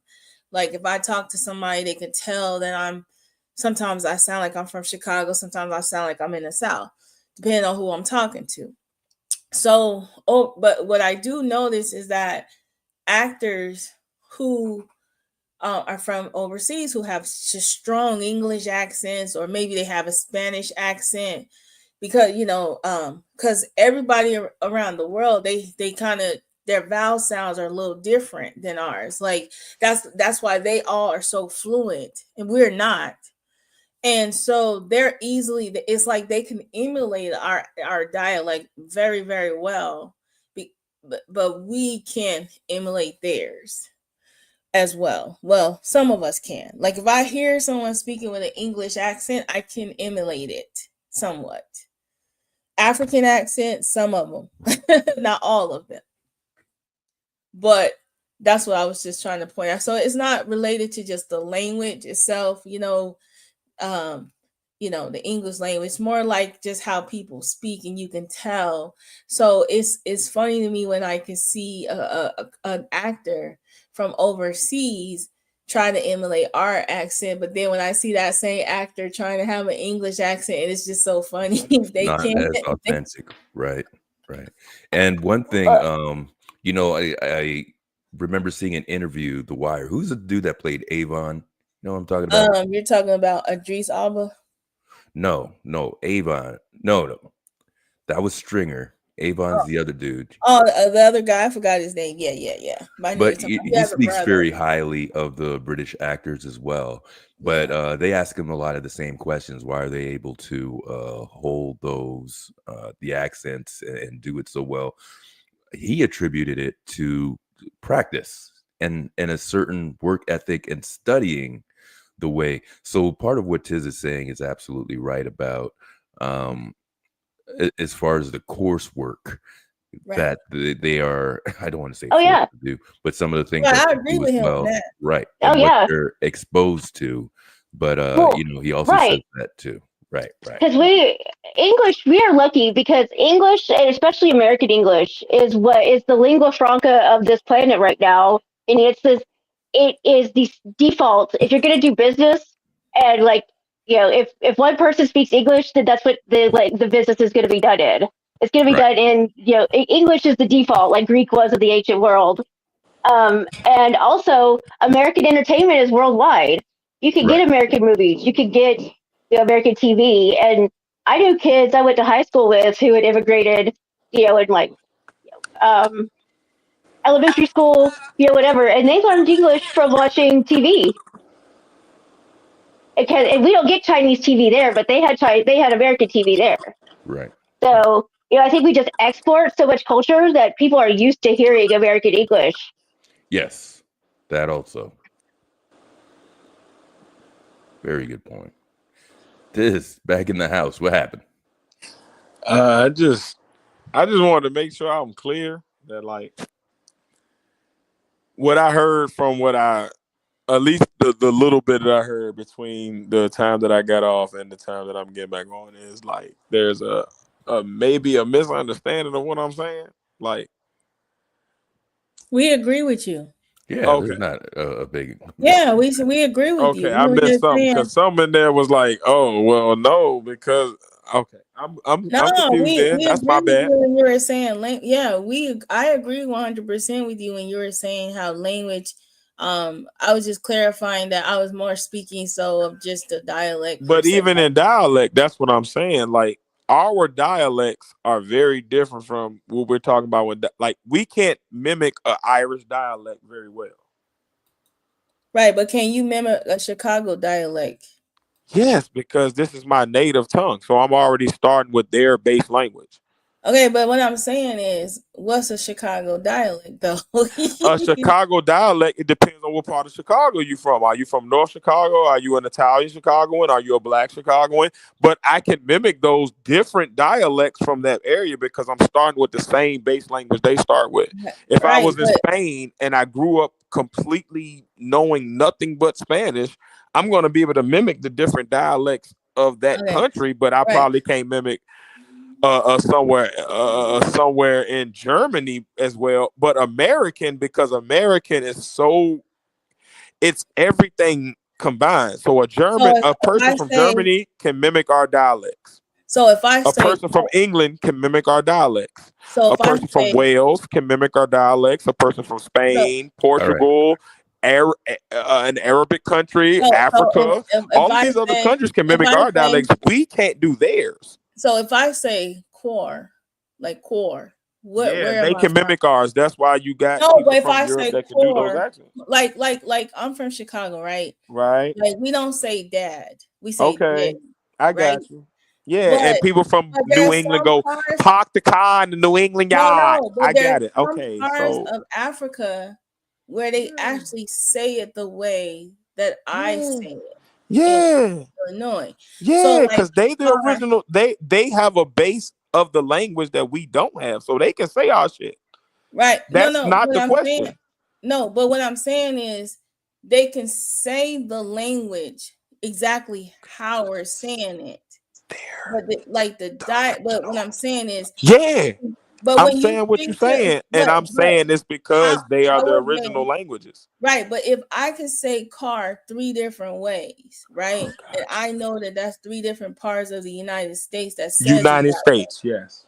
right? You can say everything in the United States. You can say a But California dialect if you wanted to. right, but what I'm saying is, but I had to have contact with them to do that dialect, right? And I would have to know that Maybe, that's a California maybe dialect, right? everybody got to, because I got to hear you say something for me to even know I got to say it like Right. that. But what But I'm what I'm saying is, saying is, when I was overseas, right, I was able to find, like, I found like there was cultures there that actually have some people sound when they speak sound like they could be from the Midwest. I'm In the United exactly States. saying what you're saying. What I'm Oh, okay. saying is the reason that is because all of our language, all of our dialects, all of our accents come from other people coming to this country and mixing and or bringing their own thing here. Right, but I agree with you on that. So by But what I was, but what default is we're always going to get other countries and other and other continents and other cultures that are able to do our dialects. We cannot duplicate that other places. well, some of us can. That's what I was trying to say. But you said But that when you we were keep saying outliers. some, I think that's where me and you always Right. reach our crux. You speak in the specific, I speak in the general, because when we're speaking in as far as society, we're not speaking in your specific thing. Listen, We're speaking in what do most people experience on a day-to-day basis? but in On my the average. right, Okay, but go in ahead. my I'm sorry. but I won't say nothing in else. my You tell me what I can speak. but what if my generalities, right, is like, let's say in my It's not a generality if it's specific to you. No, but what if in my world, in my generality of people, it like the like that Most people can't do this. What I'm telling you is your small bubble is not the general average everyday people, which is why most Americans struggle in even the acting lane, because other countries can come over here and do what we can do. We can't go over there and duplicate what they can do because they start with a base that we are a derivative from. But maybe it's the they won't same let us as go over there. most other cultures can't duplicate Black culture, because Black culture and African culture is a very specific thing that we originate. So everything else that duplicates that is a derivative of that. But when we're talking about language, which is a shared thing, it's not a specific thing to a culture. It's just everybody over time, over thousands and thousands and thousands of years, have developed this thing. The basis from which it comes from, none of it started in this continent with our people. So forever, it's always going to be a more difficult thing for us to duplicate dialects from other countries than them to duplicate ours, because we are the last step. Everybody know American English.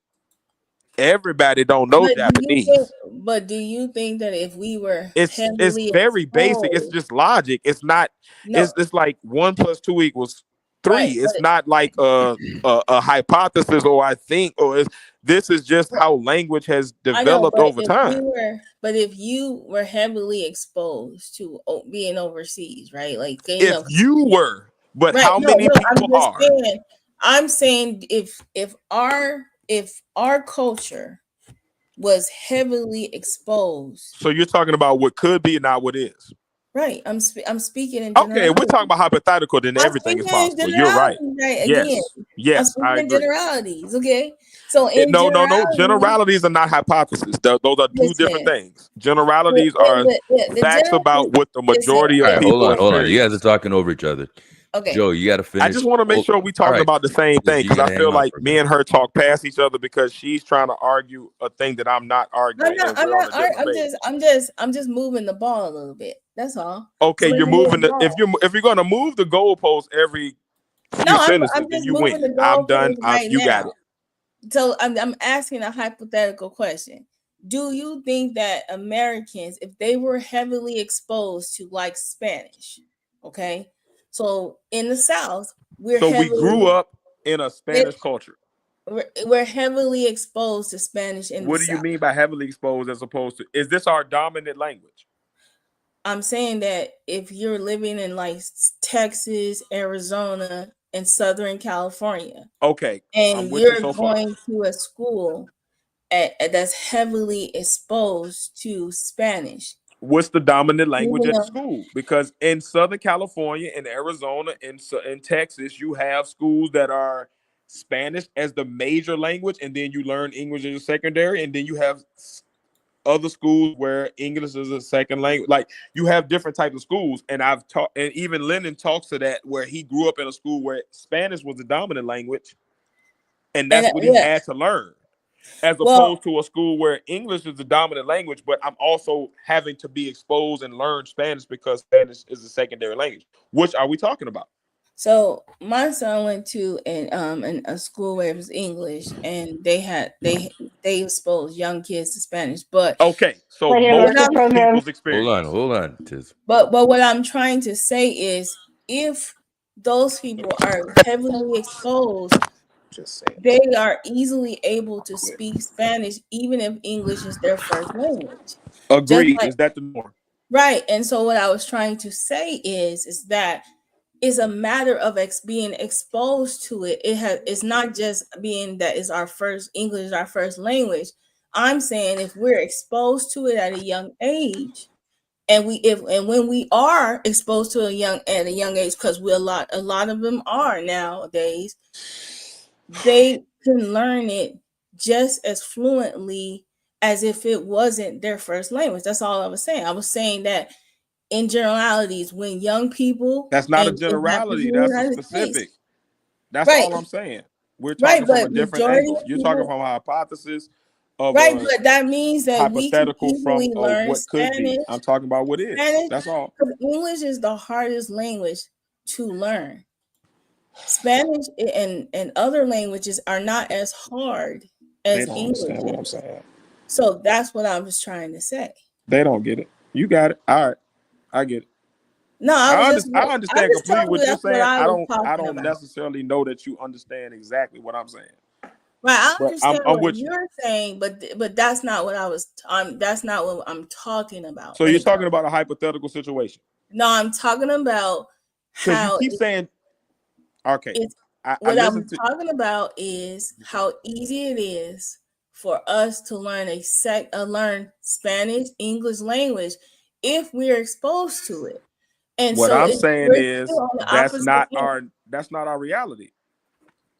Well, some of our reality, if you live in the South, but again, if you say some, then are we talking about generality? Or are we talking about a specific group of people that are exposed to that? Well, that's what I'm saying is I'm always talking from a general perspective because I don't know everybody's specific. Tiz, I got a question for you. Like, I think we're talking from a different perspective, and that's why we're talking past each other, but we're kind of on the same page. All right, Tiz, I think you have your. I'm going to call it a theory for now. I understand. Okay, call it what you want to call it. Okay, so I understand what you're saying. I'm in the educational system. I know what is taught in schools, and for most people, Spanish or another language is not their first language. They're taught. Well, but let me get this out. Just let me get this out. You believe in one way that the efficiency of the language travels from the originator, so it's easier for them to be able to portray that in acting. But do you believe in reverse, that it could be done just as efficiently? I'm not. What I believe so my question is, can it be done in reverse just as? Yes, possibly. And in a specific, okay. Can you want to go ahead? No, that's all I was saying. That's exactly how. What I'm talking about is we're talking from a different perspective. You're talking from a hypothetical perspective for a group of people that are subjected to a certain set of standards. They are taught this language, or they are exposed to this language at an early age, and that is their norm. What I'm speaking from is an educational perspective for the most kids in this country, white, black, Hispanic, whatever. Most kids in this country, their first language is English, American English at that, which is a hodgepodge. Again, even if you go back to British English, they don't speak the same exact language that we speak. They speak very similar, but there are very much differences in the way that they understand our language than we do. We are the last derivative of, because we are the last places colonized by all of these other places that have already been established for thousands of years before we came. So whether we're talking about Africans, like a European, whether we're talking about Arabic, whether we're talking about Asian, we're all talking about languages that were established way before American English was. We are the mixture of all of those languages come to this country and mixed throughout the past few hundred years that we've been a country. So what I'm saying is, if I am a person from another country, the educational system I'm exposed to as a norm says that I have to learn about 2 other languages. That's their norm in other countries. That is an option for us. And even if you're talking about up to date 2025, we've adjusted curriculums and we're starting to incorporate that. That is still not the generality. That is at some schools, we are starting to experiment with this, and we're starting to make this the norm. But that is not our generality norm across our country. So if you get a person from China, they are probably going to be better able to say one of our words in our dialect, because of the fact that, for one, they have our TV. For 2, they are exposed to 3 other languages or 2 other languages before they even get to ours. So they already understand what Spanish people kind of talk like. They might already understand what a German person might talk like. And now they're adding this. And we are the last version. So it's easier for them to convert to that because they understand all of those other cognates. For us to convert, we have to literally deconstruct what we've learned to understand even their cognates and why they say the same word a different way depending on what part of the country they're from. Nosotros vosotros don't work the same everywhere, but they both Spanish words. They mean similar, but they don't mean the same. But if you're in a certain country of a Spanish-speaking dialect, you can't use that word because it don't mean nothing to them.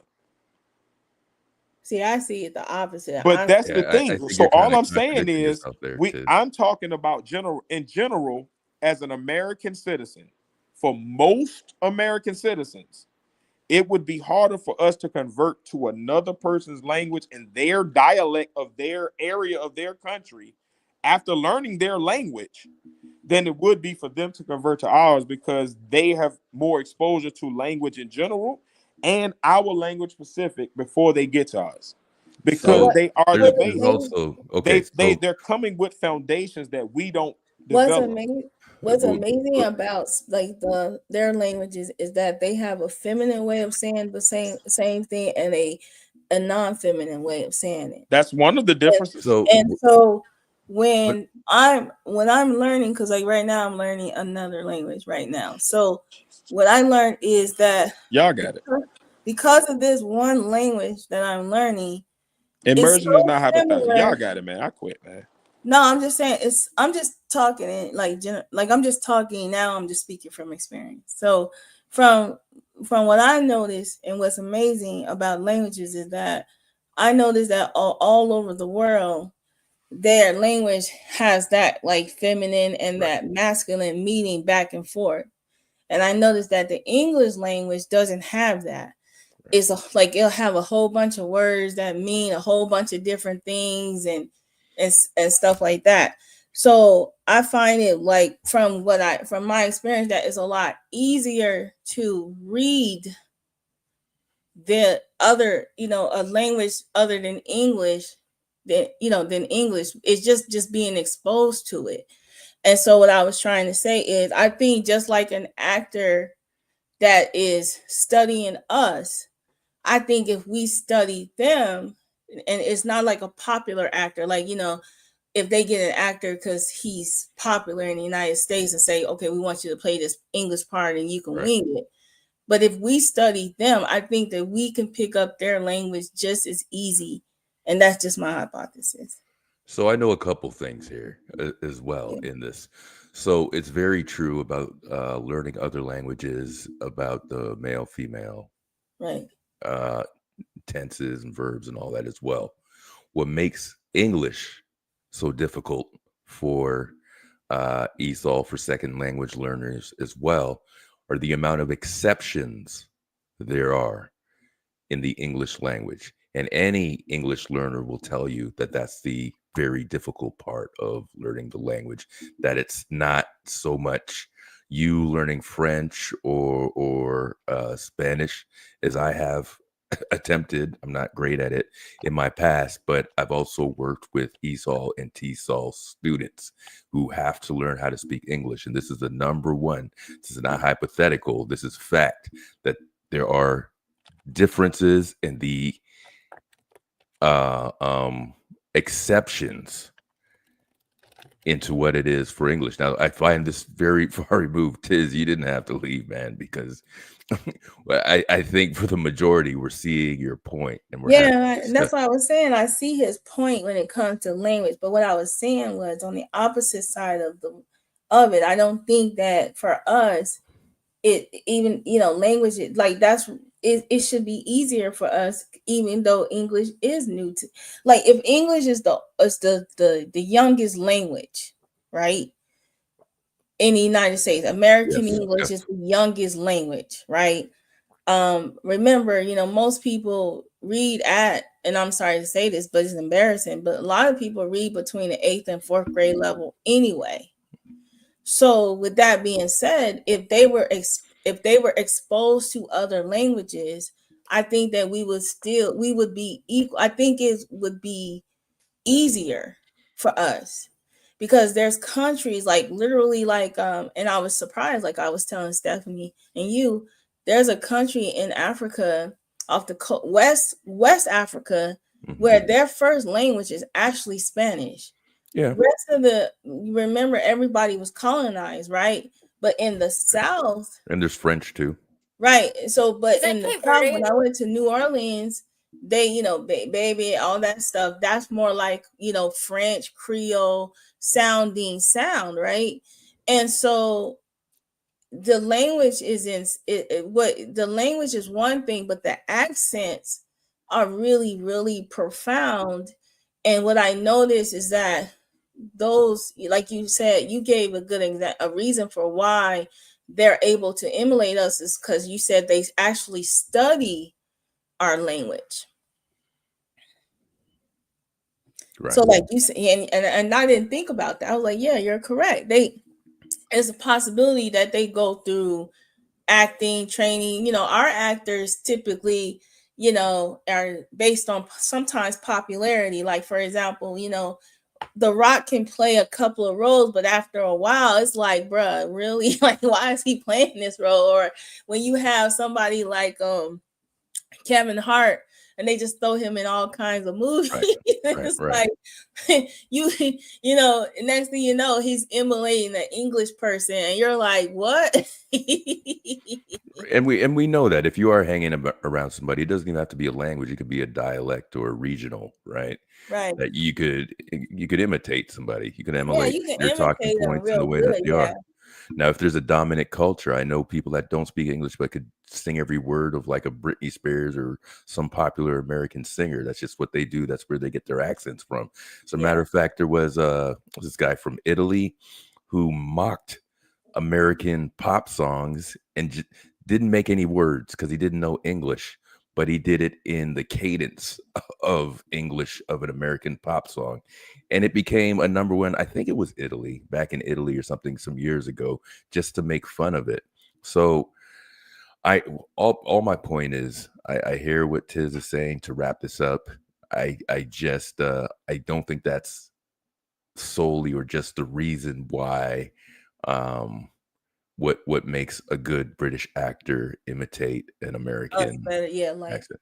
So that's all. You know what's really funny is, like, you know, when we do music, right? There's a lot of artists that actually have songs in Spanish, right? Like Boyz II Men, they're singing songs in Spanish, and I haven't heard them speak one Spanish Spanish at all. And it's like, how can they sing in Spanish, right? Yeah, I get that. Sorry, I was just I'm trying to keep up with everything over here. But yeah, I mean, I don't know. It's just that, and if you imitate it enough, that's what it is. And you know, we see it how people mock other accents and stuff like that because that's what they hear, and they generalize it as well, right? So I know that's just what it is. I think some of those British actors do a pretty damn good job. I do think it's possible to do the reverse under the right. What's his name? Don Cheadle.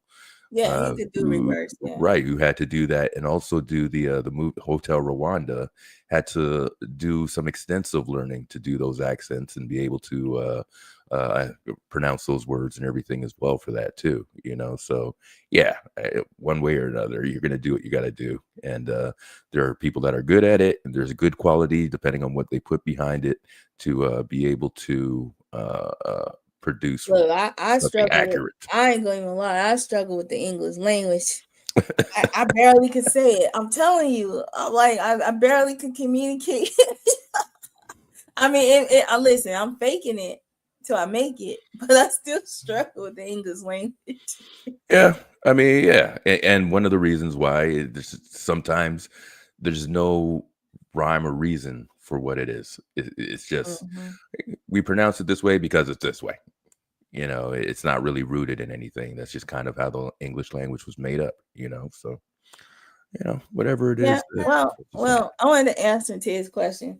A lot of times when we speak in generalities, I mean, we and there's nothing wrong with speaking in generalities a lot of times, but we typically, you know, like we, you know, like when we're in the workplace, we're going to deal with the same people, you know, different people. So that's a generality to me in my brain. Like when I think of generalities, I be thinking like, hey, this is a white person, this is a black person, this person likes, this person has this, you know, going on. And so when you speak in generalities, you're talking about in the whole.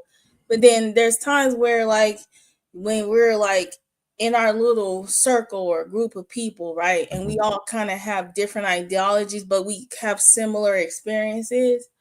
And so when we're talking to people with similar experiences or people that have slightly different experiences, it feels good to kind of personalize it a little bit and actually talk about those experiences, because sometimes they might be slightly different from yours, but we all have that similar, like when we're all in the same space, we all like music, right? Like let's say we all like music, but your consensus could be, you know, and I'm just making this up, but your consensus can be Jay-Z is the best rapper because of his numbers and what they say on the Billboard.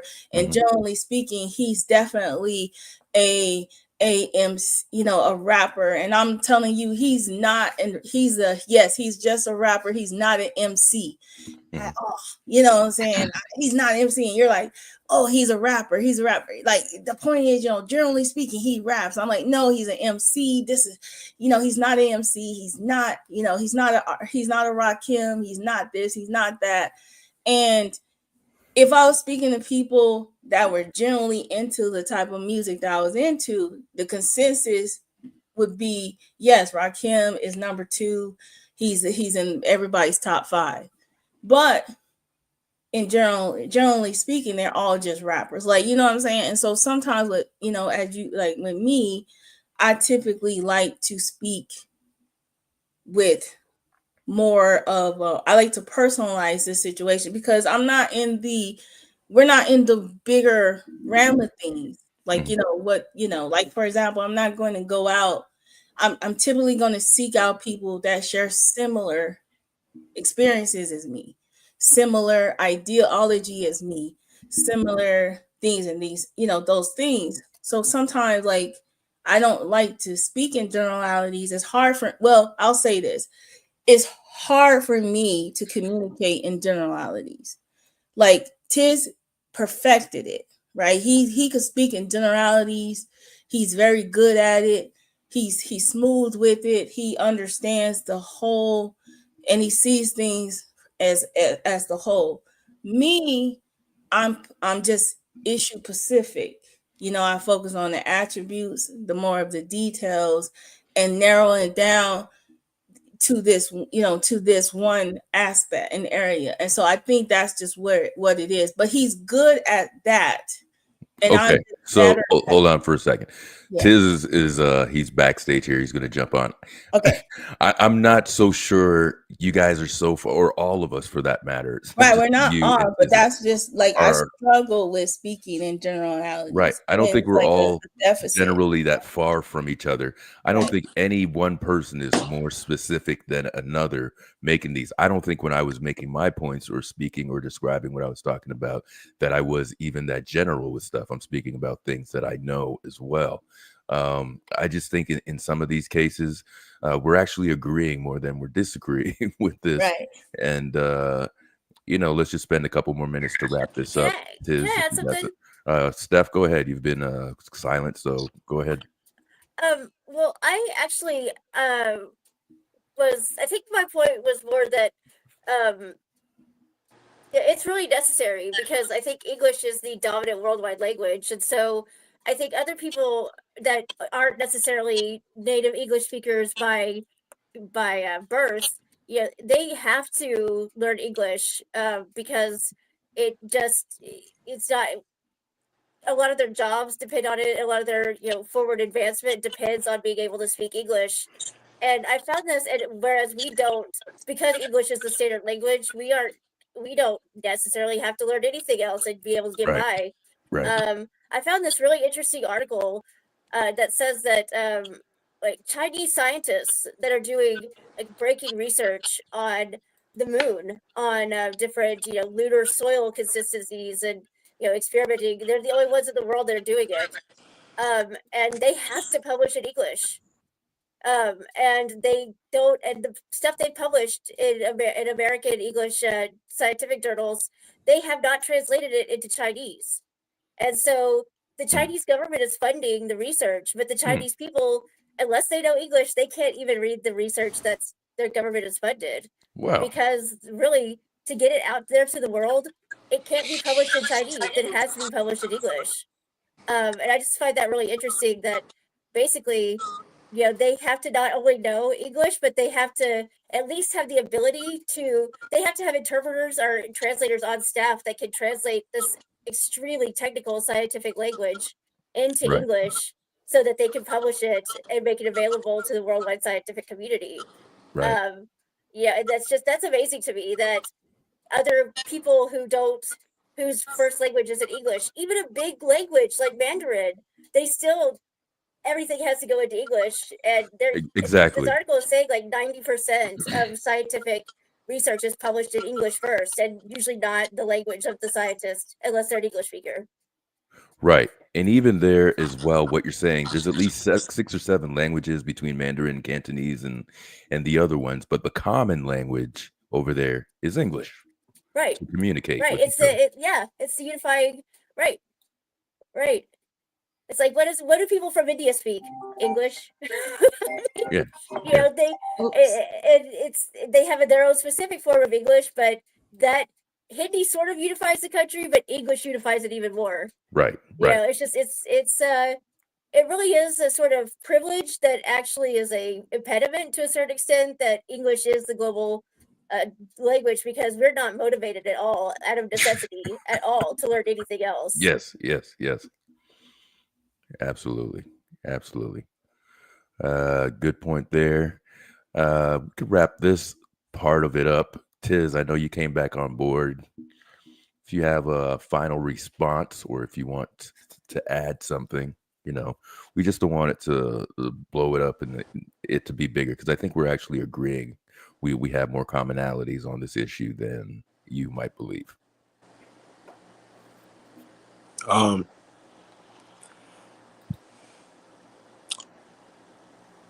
not sure exactly what language I be speaking sometimes, so I apologize for my inability to articulate myself as well as y'all, I guess. But for me, from the beginning of this conversation, my problem has been the difference between the generalities and the specificities of how we are taught, raised, culturalized, socialized as people in different areas. I think the area we agree on is other areas are more experienced with the American English than we are with their different languages and cultures. Okay. I think that's what I've been saying from the beginning. And because of that, we then lean into the generalities of, if I'm from a different country, understanding that I'm coming into this American country, United States of America, from a different country with my native language, plus whatever other languages that I've been made to learn on top of that, plus your English. Because again, other languages are a normal part of other societies. If you go to Canada, you're going to learn at least French, but you're probably going to learn at least one other language just because it's a part of their curriculum normally, as a part of what you have to take as opposed to what you elect to take. It's a difference in the way we just see the world and how we're culturalized as in the education system. I'm talking about from a small age, before you realize this is happening, you're already learning your language plus this other language plus another language. Whereas in America, you're probably just learning your language unless you happen to be in a specific area where Spanish is a dominant language, so you have to learn that. Otherwise, most other areas of the country, we're learning normal American English, especially in the dialect and or accent that we come from in that region. Normally in America, the United States of America. If you disagree with that, then I think we already start off with a fundamental disagreement in how this education system is run and how we are socialized as young people from the beginning. Am I disagreeing with anybody so far before I go further? No, not at all. Okay. I agree with you. Okay, Yeah. okay. I stopped. I got offline. I let y'all talk. When y'all come in is when we disagree. Just stop me when you disagree. If Nobody's we really agree so disagreeing far, with then you. we're on the same page. Right. Nobody. We don't disagree with you. Perfect. No, not at all. Perfect. Tonight the issue was, I am talking from the beginning of our conversation from a general perspective of the average. Stop. Okay, what'd you say? I need to stop if you're going to talk. Who? Did somebody say something? I cleared my throat, man. Okay, I just want to make sure I'm not over talking somebody, because I also want to make sure if somebody has a disagreement, I give them space. Go ahead, man. Okay, yes, sir. I think our biggest issue is not a disagreement per se, but the perspective from which we were speaking from. I am speaking from a general, average United States of American person born here with no other context. I'm born in America. This is what I normally would learn. Now, if you add on specificities of I am from another country and then I migrate here, or I am coming with another language or culture that is dominant in my household other than American culture, we have a different talk. You got it. But the most people here in this country start from a general basis, even if they're 2 generations off of their original culture. It's a reason why a lot of Mexicans, Hispanic people, Arabic people, they find that 3 generations down, their Americanized offspring have now started to lose that original flavor and culture and language, and they're not as tied into it because it's easy to assimilate to this culture because American culture is dominant throughout the world. We agree on that so far. We own that. I got you. My thing is, if we are talking the generalities, it is impossible for me to agree with the fact that most people will be able to, from this country, more easily assimilate or pick up the dialect of a specific another country than they will ours. Because again, they're coming from a larger language base than us. We start with just American English. That's what we start with, and then we're learning other things. These other people start with the languages that started our language. And then they're also learning other languages of that same ilk. And then they come here and they're learning our language. It is an easier transition for them to, oh, this is just like this and this and this. And I can put all these 3 together and make that, as opposed to us having to deconstruct our own language to figure out why Baltimore says you in a way that nobody else in the country can duplicate really good. Everybody else that tries to do a Baltimore accent sounds horrible except for Baltimore people. But if you were to get a person from England or a person from Spain or a person from China or even Canada, they would have an easier transition to that because there's more language bases in what they've learned up until that point than what we have going into that same entry point. And this is just linguistics and philology, and this is not like hard. Like, it's a reason that Egyptian was able to go into Greek and all these other languages because it was the language that started these other things, and then they built off of that. So yes, I can go back to that, but I can't. But it's going to be easier for an Egyptian to go into Greece and assimilate into their language than it is for a person from Greece to go back into Egypt, figure out why they say these things a different way, figure out the differences. Like, it's just, it is what it is. If I start at whatever, it's harder for me to go backwards because I don't have those same foundations that everybody else coming to this same entry point that I'm coming into has. I will get there. It's possible for me to get there. It's just a difference in difficulty, which is why you do have some American people that can do other dialects. It's an American right now that can do an Irish dialect beautifully. That's not the norm. However, we do see the norm happens to be people from Europe happen to come in here and do our dialects beautifully. That's all I'm saying. It's just the immersion, even that Emmanuel Briggs said, they are immersed in their languages, which are the foundational languages of our language, way before we get exposure to it. In general, there are specificities that change that, but in general, a person in New England ain't getting Spanish until 7th, 8th grade. Maybe 6th grade if they're at a good school. If they're at a special school, maybe elementary school. But most of them are not until they get to middle school, high school. Okay, the way you explained it just then, that was just generalities versus specificities. Everything is possible. That was so much. I totally understand what you're saying now. That was a great. Yeah. And now I totally understand what you've been saying the whole time. We were talking past each other a lot, but I think we were both kind of meeting up in the same place. It's just how we got there is very different. Yeah, no, I totally agree because I see what you're saying now. Because with linguistics, like there's languages that branch off, and if you are higher up on the tree, then right, it's perfect, exactly. The reason we understand Romance languages is because they're the basis of our language, so it's easier for they're the foundation. So we can kind of go back and try to figure it out. But even they can understand our language easier because they started it. They get where we branched off from. Oh yeah, we just need to change this, and this, and we got it. For us, we got to go back and figure it out. See, now what's your distinction there? Because are you talking about a completely different language, or are you speaking about a What I'm different speaking of, dialect okay, from we're English? talking about dialects and accents. Am I correct? Well, yes, but you also went to different languages. But no, hear what I'm saying. Dialects and accents are in every language.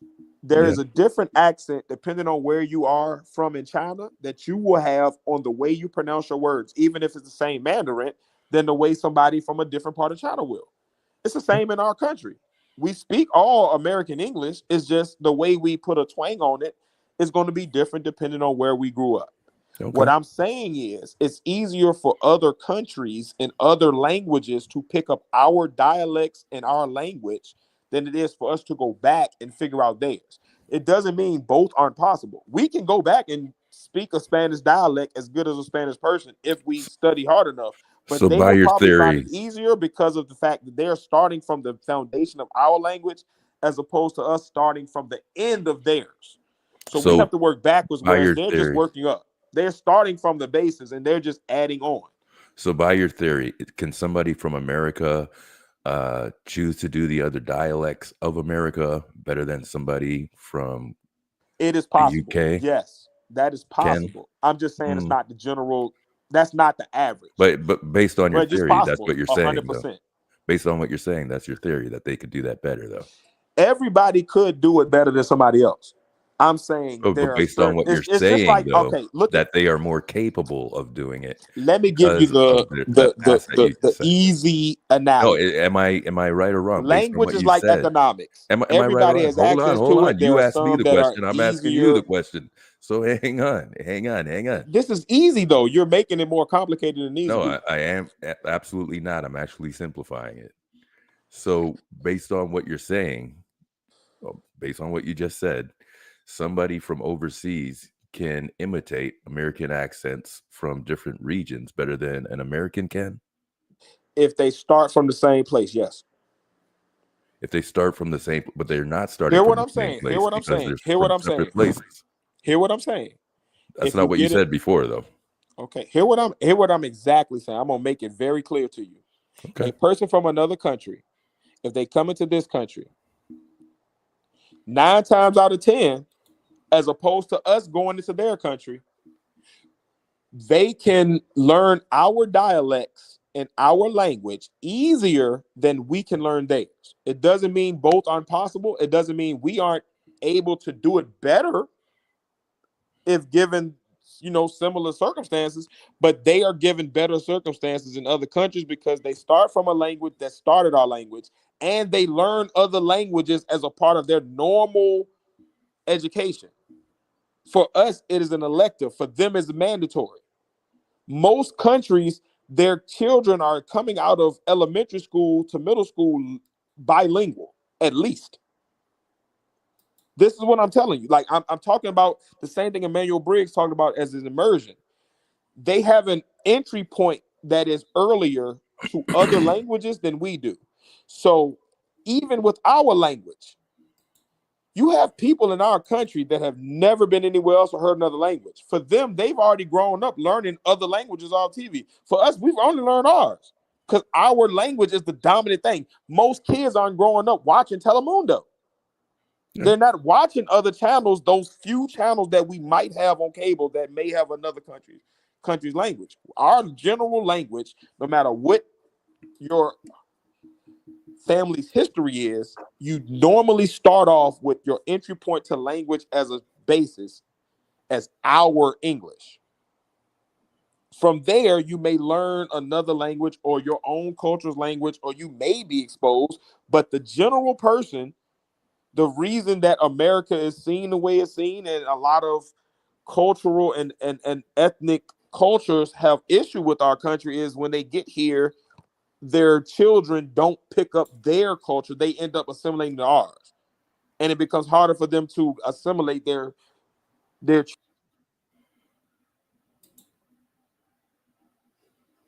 Mm-hmm.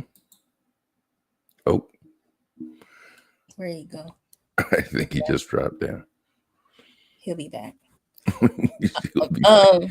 My thing is that, like, I don't have an issue with the generalization. Like, I agree with him with the generalization part almost until the hypothetical piece, where I don't like, there is no scientific evidence that says that someone from the United States can't speak as well,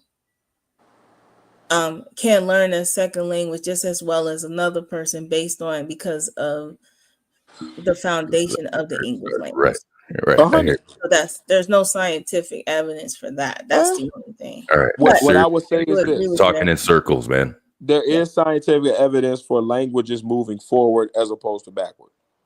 Most languages that have been developed have sprung off of another language as opposed to going backwards. So we can see that cultures throughout history have developed on top of already developed languages. Made new languages, but they all start from original places. So all I'm saying is, I think you missed my point. But I mean, I didn't. Go ahead. I'm sorry. I apologize.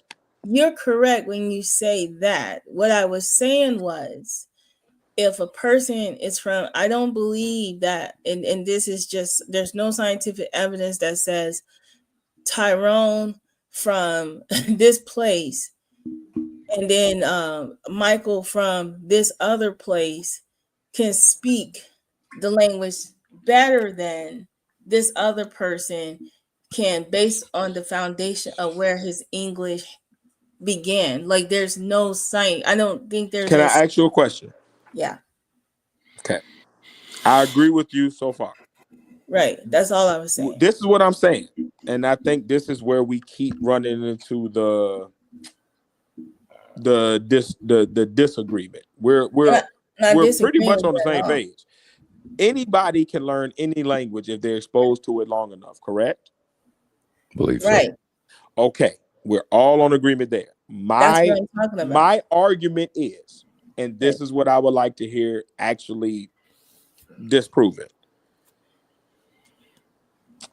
A person of a different culture, meaning I say I grew up in Senegal, okay?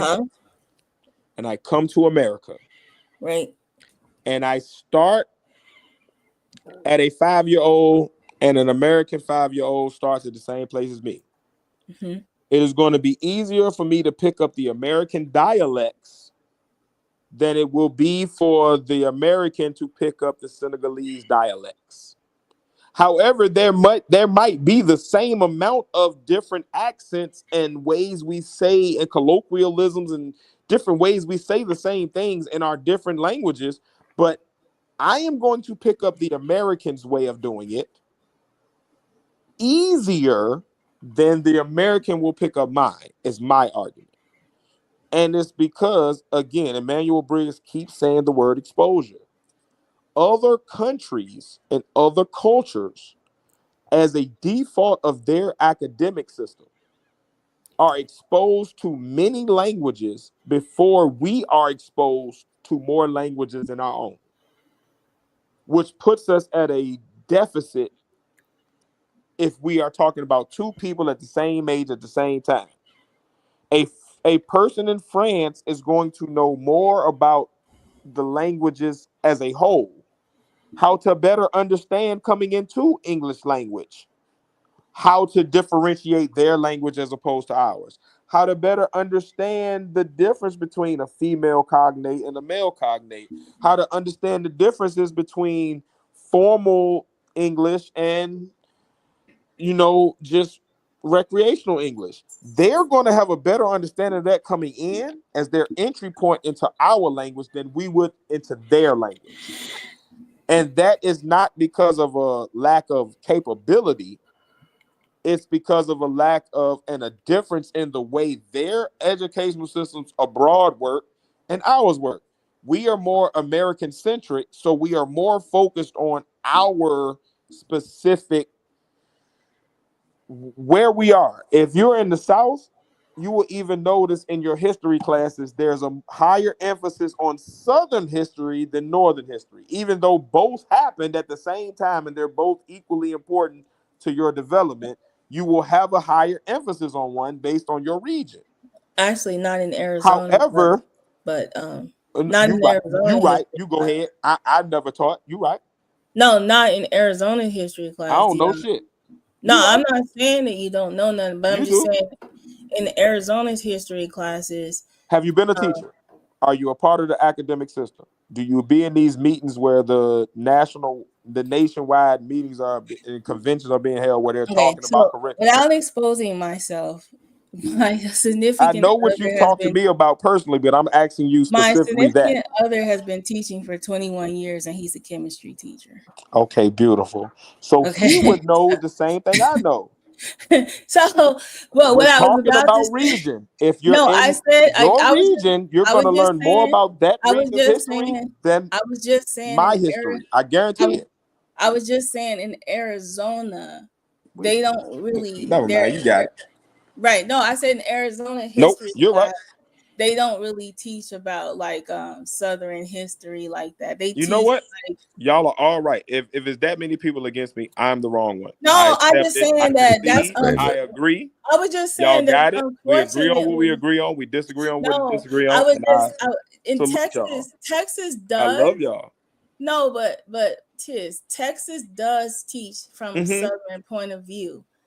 Arizona does not for some reason. Because I was actually a student. Texas considers themselves more Southern than they do Southwestern, even though they're considered Southwestern state. So that makes sense. I'm not surprised by that, but I also knew that before you said it. But I'm letting you cook because I'm crazy. I don't know what I'm talking about. No, I was just saying that's unfortunate because Arizona's history classes, are based on like they'll do civics, they do 1 year of just Arizona, like the state flag and everything else. Yep. But that's every state though. Like I'm telling you, in Virginia, I noticed the difference between there and Georgia. Right, but when I went to school, when I go to conventions, I noticed the difference between Nevada and Georgia. But because they had so many magnet schools when I was in Arizona, that's a specific type of school that most kids are not subject to. So again, we're talking about a specific. You keep drawing it back to these experiences that everybody don't. All right. Let's do final points, man. You got to do final points. I don't understand why nobody else sees it, but I'm good. Schools there are magnet. They were magnet schools at the time, so they were specialized schools, so they really didn't teach the same kind of thing, but they did have a lot of they did have a lot of integration, like immersion programs, and like in California, Southern California and Arizona, they typically have a lot of immersion programs in all of their schools when the kids are younger, because whatever you say. My kids went to school there, so you got it. All right, we're not falling on deaf ears over here. Right, but I do wrap this up. Let's just take 2 minutes. Finish up. Generally, I'm completely possibly. I apologize. Okay, but no, what I wanted to say last call is when Tia speaks in generalities, we all agree. When we move it to trying to talk more like kind of simplifying it more and just kind of not simplifying is making it specific. That's a different thing. Then it's not words like a mean. It's not a disagreement. Using words crazy as hell. No, I'm just saying it's not a disagreement. It's just now that we talked in the general terms, we agree with you on the general terms. Now we're just kind of personalizing it. So now we're back to talking like we're all for people again. That's the difference. Yeah, so personal don't work in the world though. Okay, so it doesn't work. I think we made our points because it's going to what we talk about. Everybody can have a specific story. We're missing the point here, where I think it matter if we could just set the opinion. We could leave it at that. This is not a matter of winning an argument. We're not trying to win. We just have different opinions. I think we're agreeing on shit is just on the majority of the thing, and I think we could leave it at that. Because whatever It's minuscule, whatever we're trying to convince each other of. All right, Tiz, of course, you're welcome back up, but yeah, I'm not even so bothered of what other people are, what I think contributing to this conversation. And that's the way it goes. If you make your point and it's not seen by, I guess, the majority, as you would call it, I mean, I'm just not convinced. I also have a lot of educational background, partly in that field for a number of years. So there's certain things that you're saying that I just simply don't see 100%, but I could see some of your logic behind it. And if all of this just goes back to, can an American actor efficiently play a British actor with the accent? I think yes. But one of the things that I think has not been mentioned was the exposure that people have. There's not a market. We speak about supply and demand. There's not necessarily a demand for us to watch foreign stations because it's simply not the majority of the thing that we are looking at. People look to, listen to American entertainment because for the most part, that's the number one and the most popular things that are the trendsetters out there. Yes, So there's not exactly. really a need for me to watch Filipino TV and know how Right. Filipinos speak because I have no interest in the programming over there. When I was overseas, right? I was overseas, and they have like they have Nollywood, they have all these different soap operas and stuff like that, right? Right. And I was watching the soap operas and stuff, and so I was over at I was over some people's houses, and they was watching this documentary on Shaka Zulu, right? It was a very good documentary. I've never seen it, and it was new. It was like up to date. It talked about the history of Shaka Zulu, and it was talking about how they would capture the slaves in the southern Africans, and how they would capture them and then and put chains on them and sold them in slavery. And what they was doing was they were like digging these trenches, and then they would like cover the hole, and so the African, they would run, and then they would fall into the hole trying to chase their enemy, and then they would hurry up and throw a chain on them and sell them, right? And try to sell them. So I was in like the southern part of Africa watching this, and I said, I was curious because it was a series. I was like, when did this come out? Like, can I watch this? And then they started laughing, and they said it'll be on Netflix. What? And it's not on Netflix. That was a joke.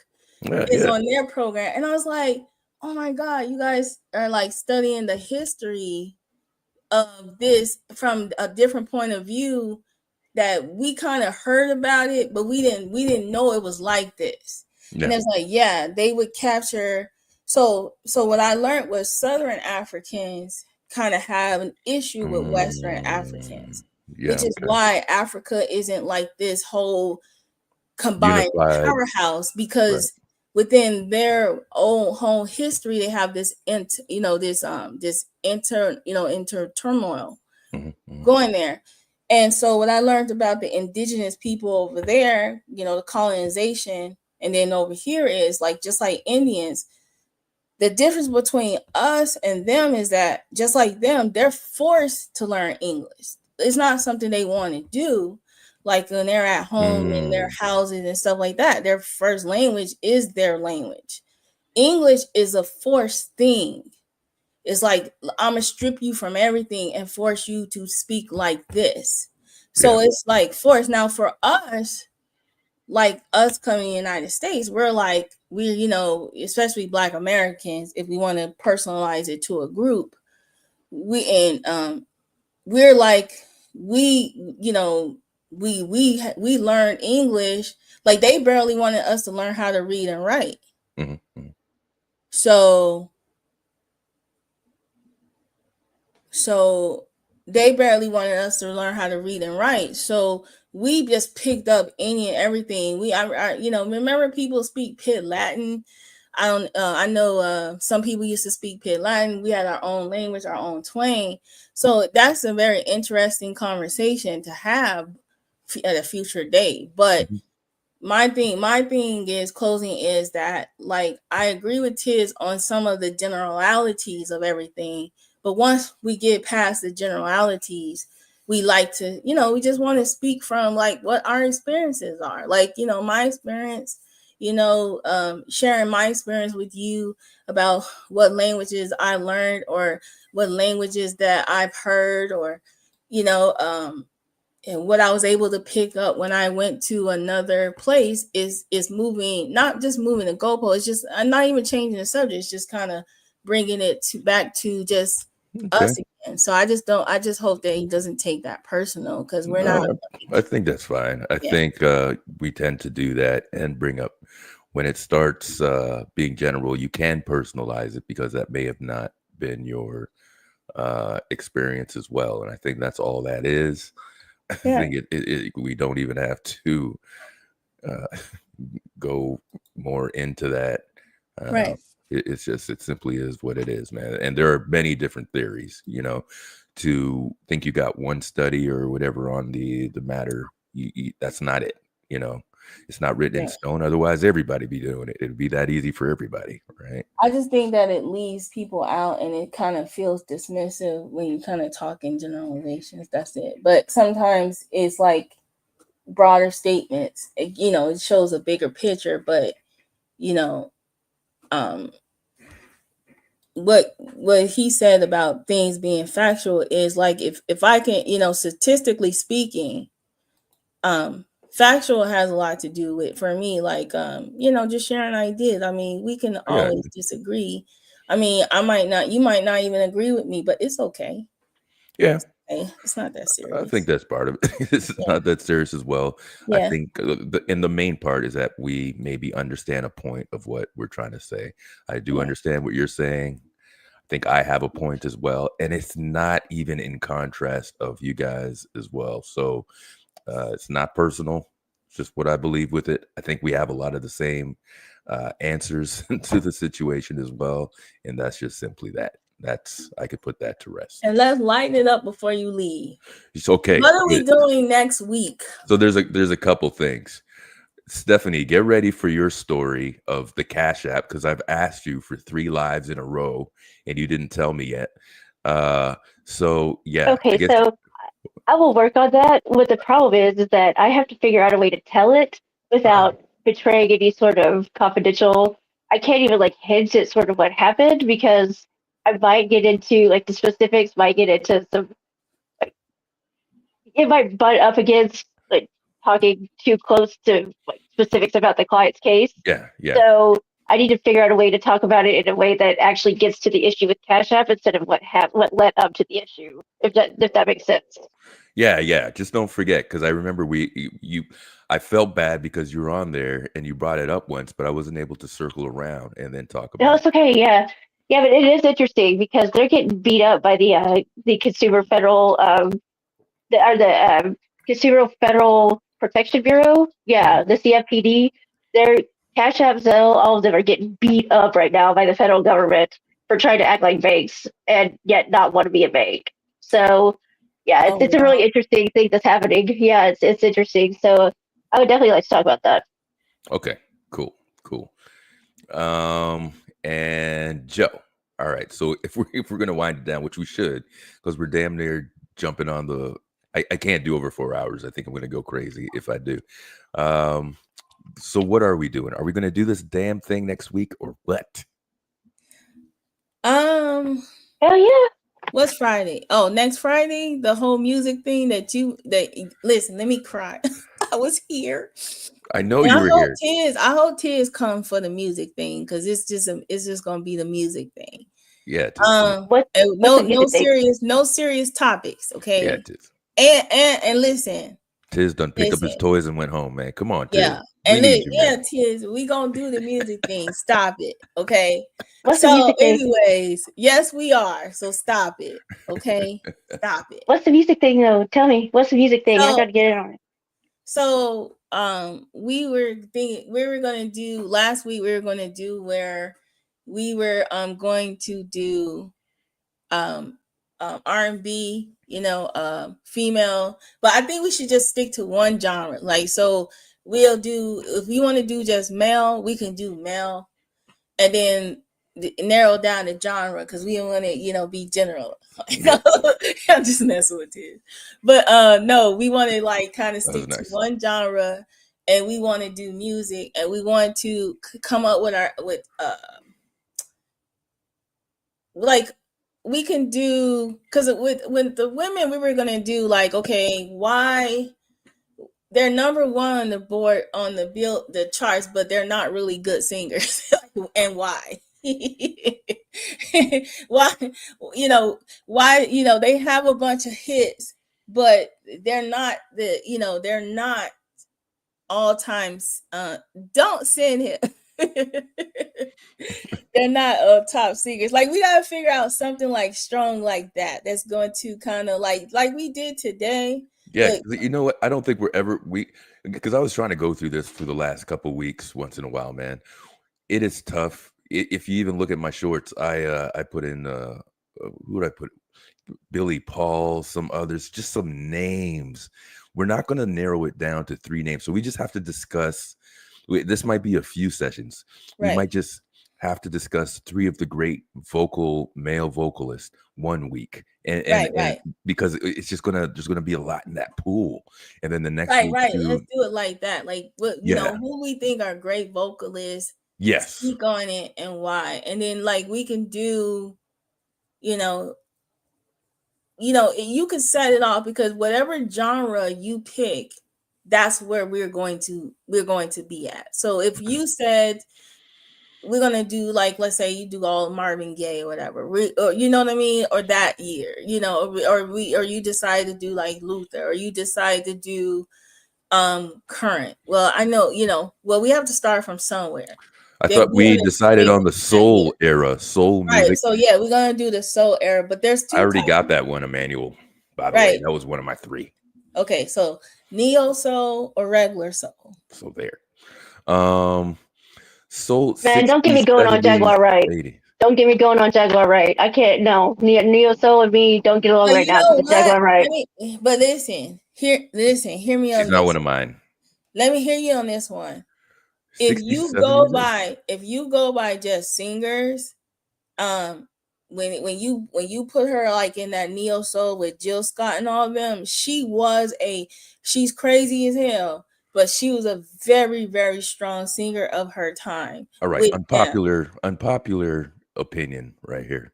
Well, the reason why she was kind of a strong singer is because the hits that Jill Scott sung, that the hits that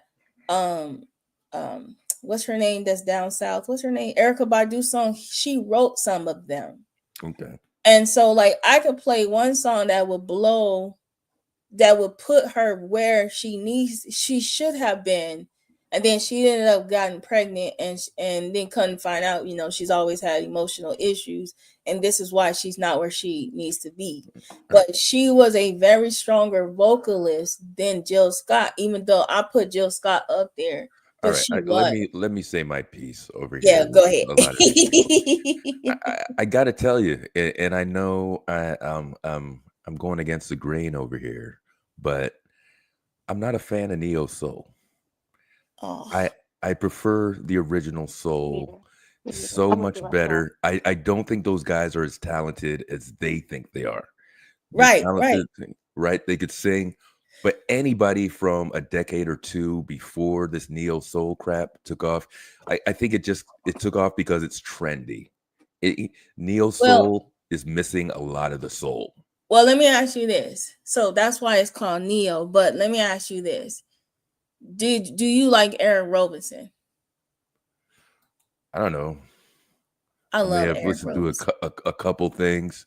Do you like? I don't think none of them. Do you like Fonte, Eric Robinson, the whole Ninth Wonder, all of that? Yeah. Hero, all that. Okay, so a lot of people don't give them credit because they're kind of somewhat responsible for contributing to the neo soul sound. Like, so for example, Music really isn't a strong singer, but his songs were good. Okay, But his songs were written by So we're saying vocalists. We've already said vocalists. Right.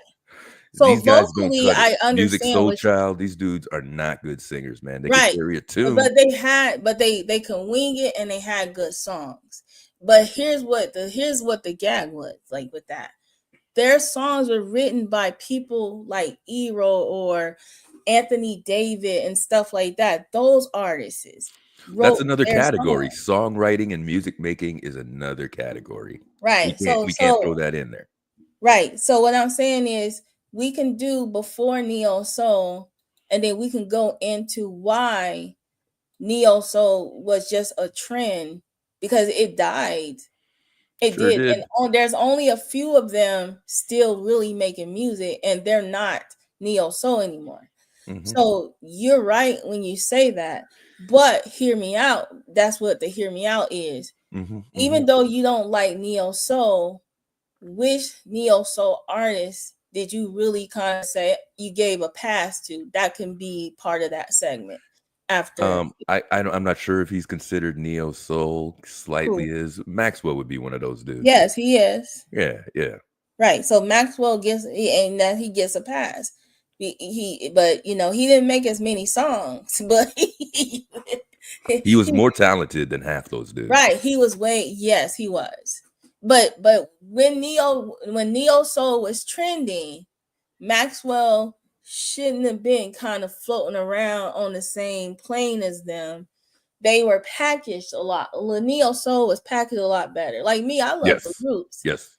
So neo soul goes good when you have a rapper, an artist, and then you have this person singing on the side, like, you know what I mean? Yeah. That's what neo soul was. But we can talk about soul and what led to that neo soul movement, and then you could talk about why you're not a big fan of neo soul, and you can point out why. So why, because of this level of soul music, and then we can just go. All right. With we can go with that. And then, and then Tiz can come up and say, Music was a good songwriter, but be specific. Because I like neo souls, like you got, people be like, oh man, I love music. And then I played Music's first album, then I listened to the second album. I'm like, I've never been able to listen to a whole album of music before. Yeah. And then some of those songs were written by Eric Roberson, because I heard Eric Roberson singing and he's like, I wrote this. Okay, I hear you. Jasmine Sullivan is a very good singer, but at the same time, her level of singing has a lot to do with maturity. I think of neo soul, I think of barbecues. It's all neo soul goes good when you want something to make you sleep. Man, let me tell you, neo soul goes good when like white noise. I just don't dig it. I don't think they're soulful enough. That's my opinion. It's kind of like white noise. Like you just listening to it, and there's elements that you pick out into it. But the one good thing I like about the neo soul, like the songs I like, is when other artists go out, the original artists who wrote it go out, they actually sing the song. Like I love Rashawn Patterson. Yeah, I don't even know half the neo soul. Rashawn Patterson is not a neo soul, but okay, all right. But here's you got homework then. Oh shit! Send me a list, damn it. Yeah, so listen to Rashawn Patterson. Homework. Yeah. I don't. All right. I'll try to remember it.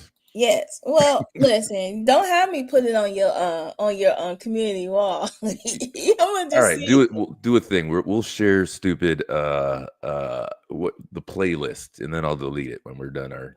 Okay, yeah, share your playlist. Yeah. All right. I'm not gonna share. We'll make one of the crappy things that you want me to listen to, so I can get rid of it. It's gonna be The specific. crappy thing. I just told you to listen to Rashawn Patterson. I didn't say that was one person. All I said was just listen to Rashawn.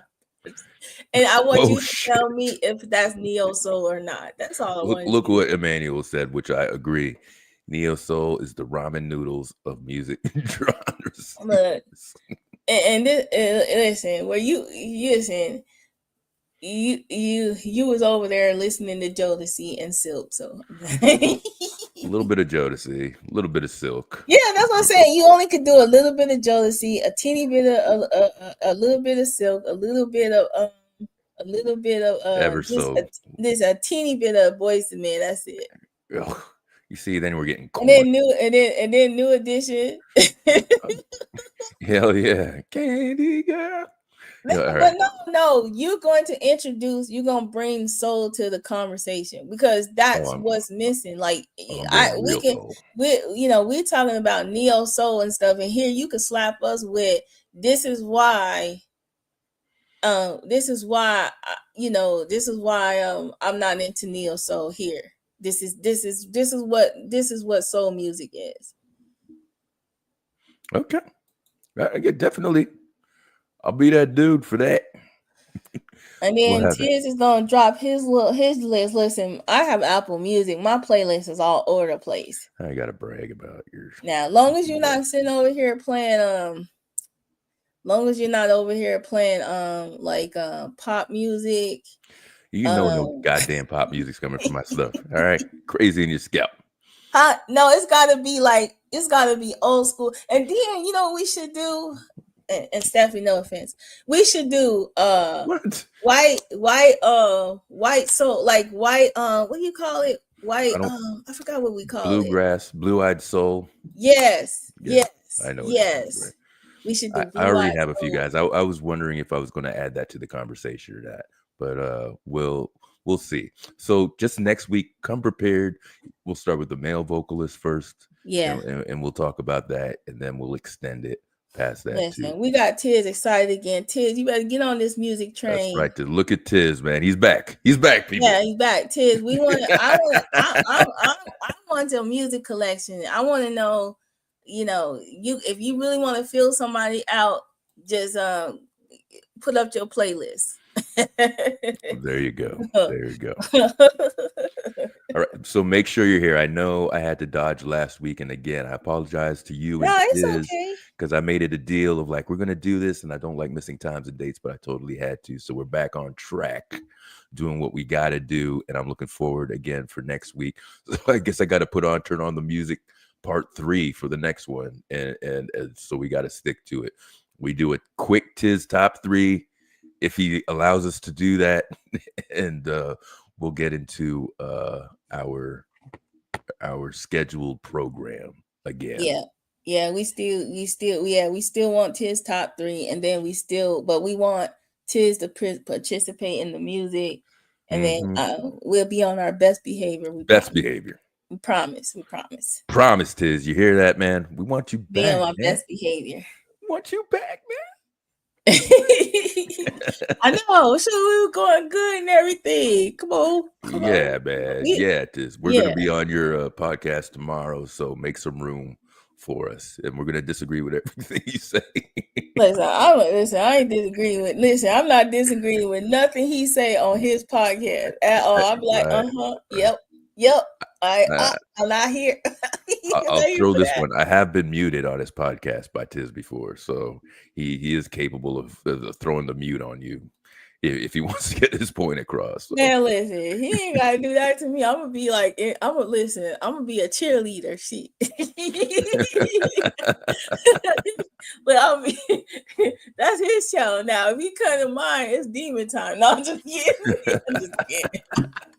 Listen, you can't even be serious on mine. Mine is all jokes. Like I don't know if you saw Tiz saw my last video. He was like, "What, the 4-hour live one or the all day one you had going on there?"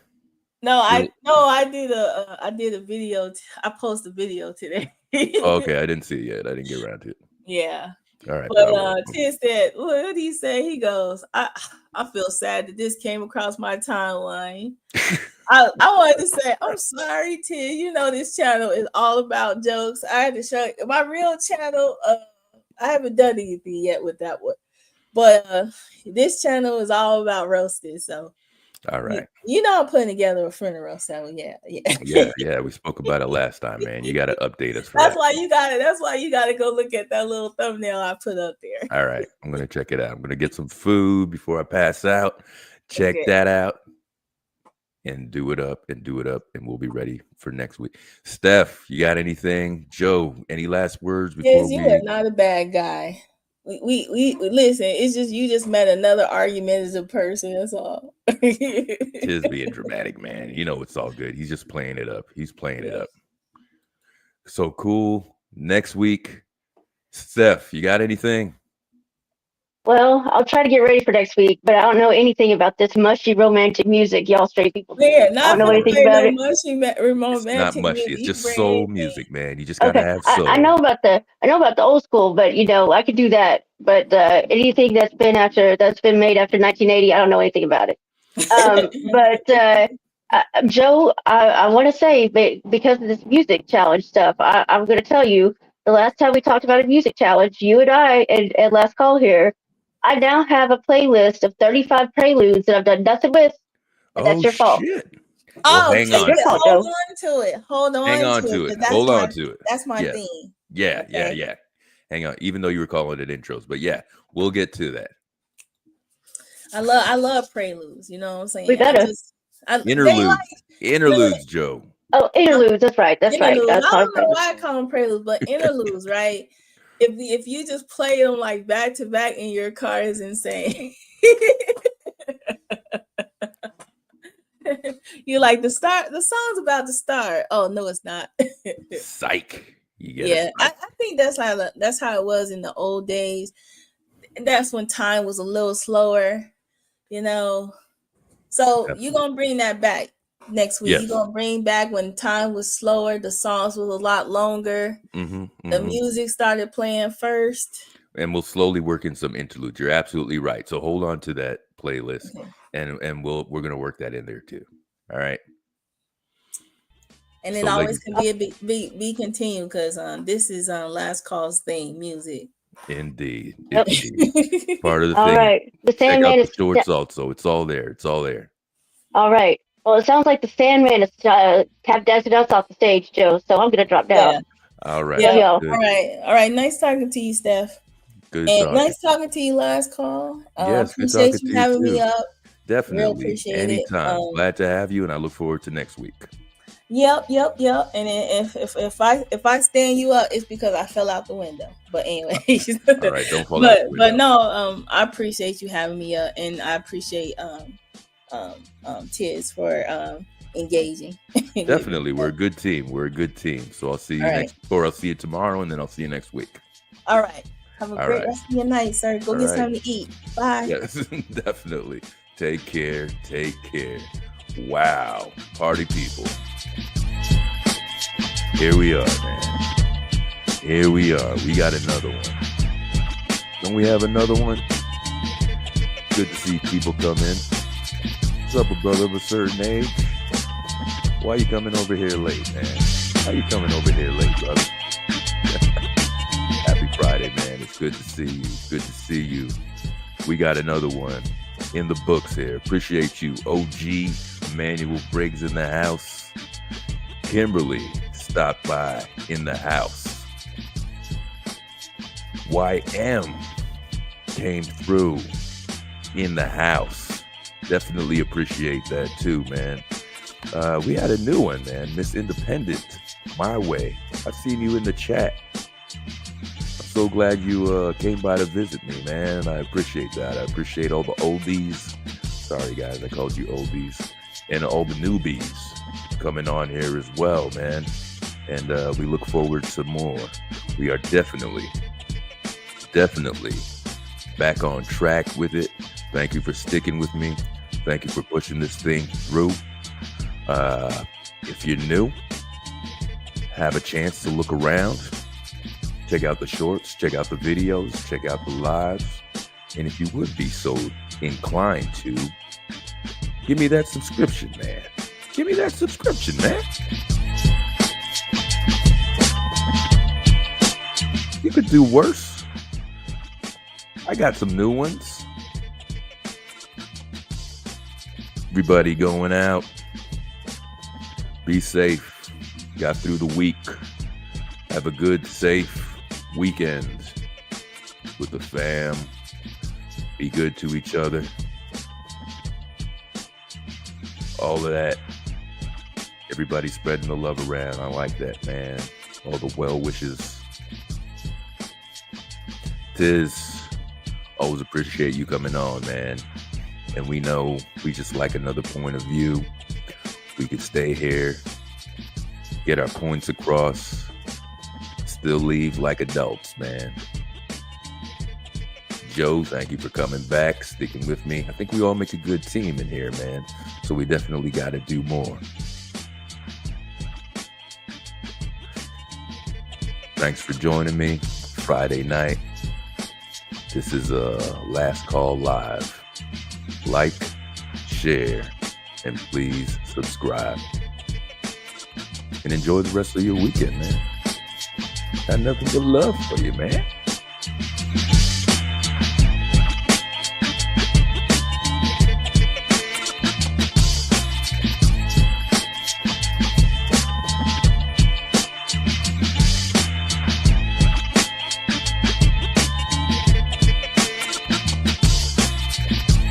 Rest, because we will be doing that. Nothing but love, Tiz, man, and the Partners Podcast. Thanks for coming out. Thanks for representing, man, and sticking with homeboy.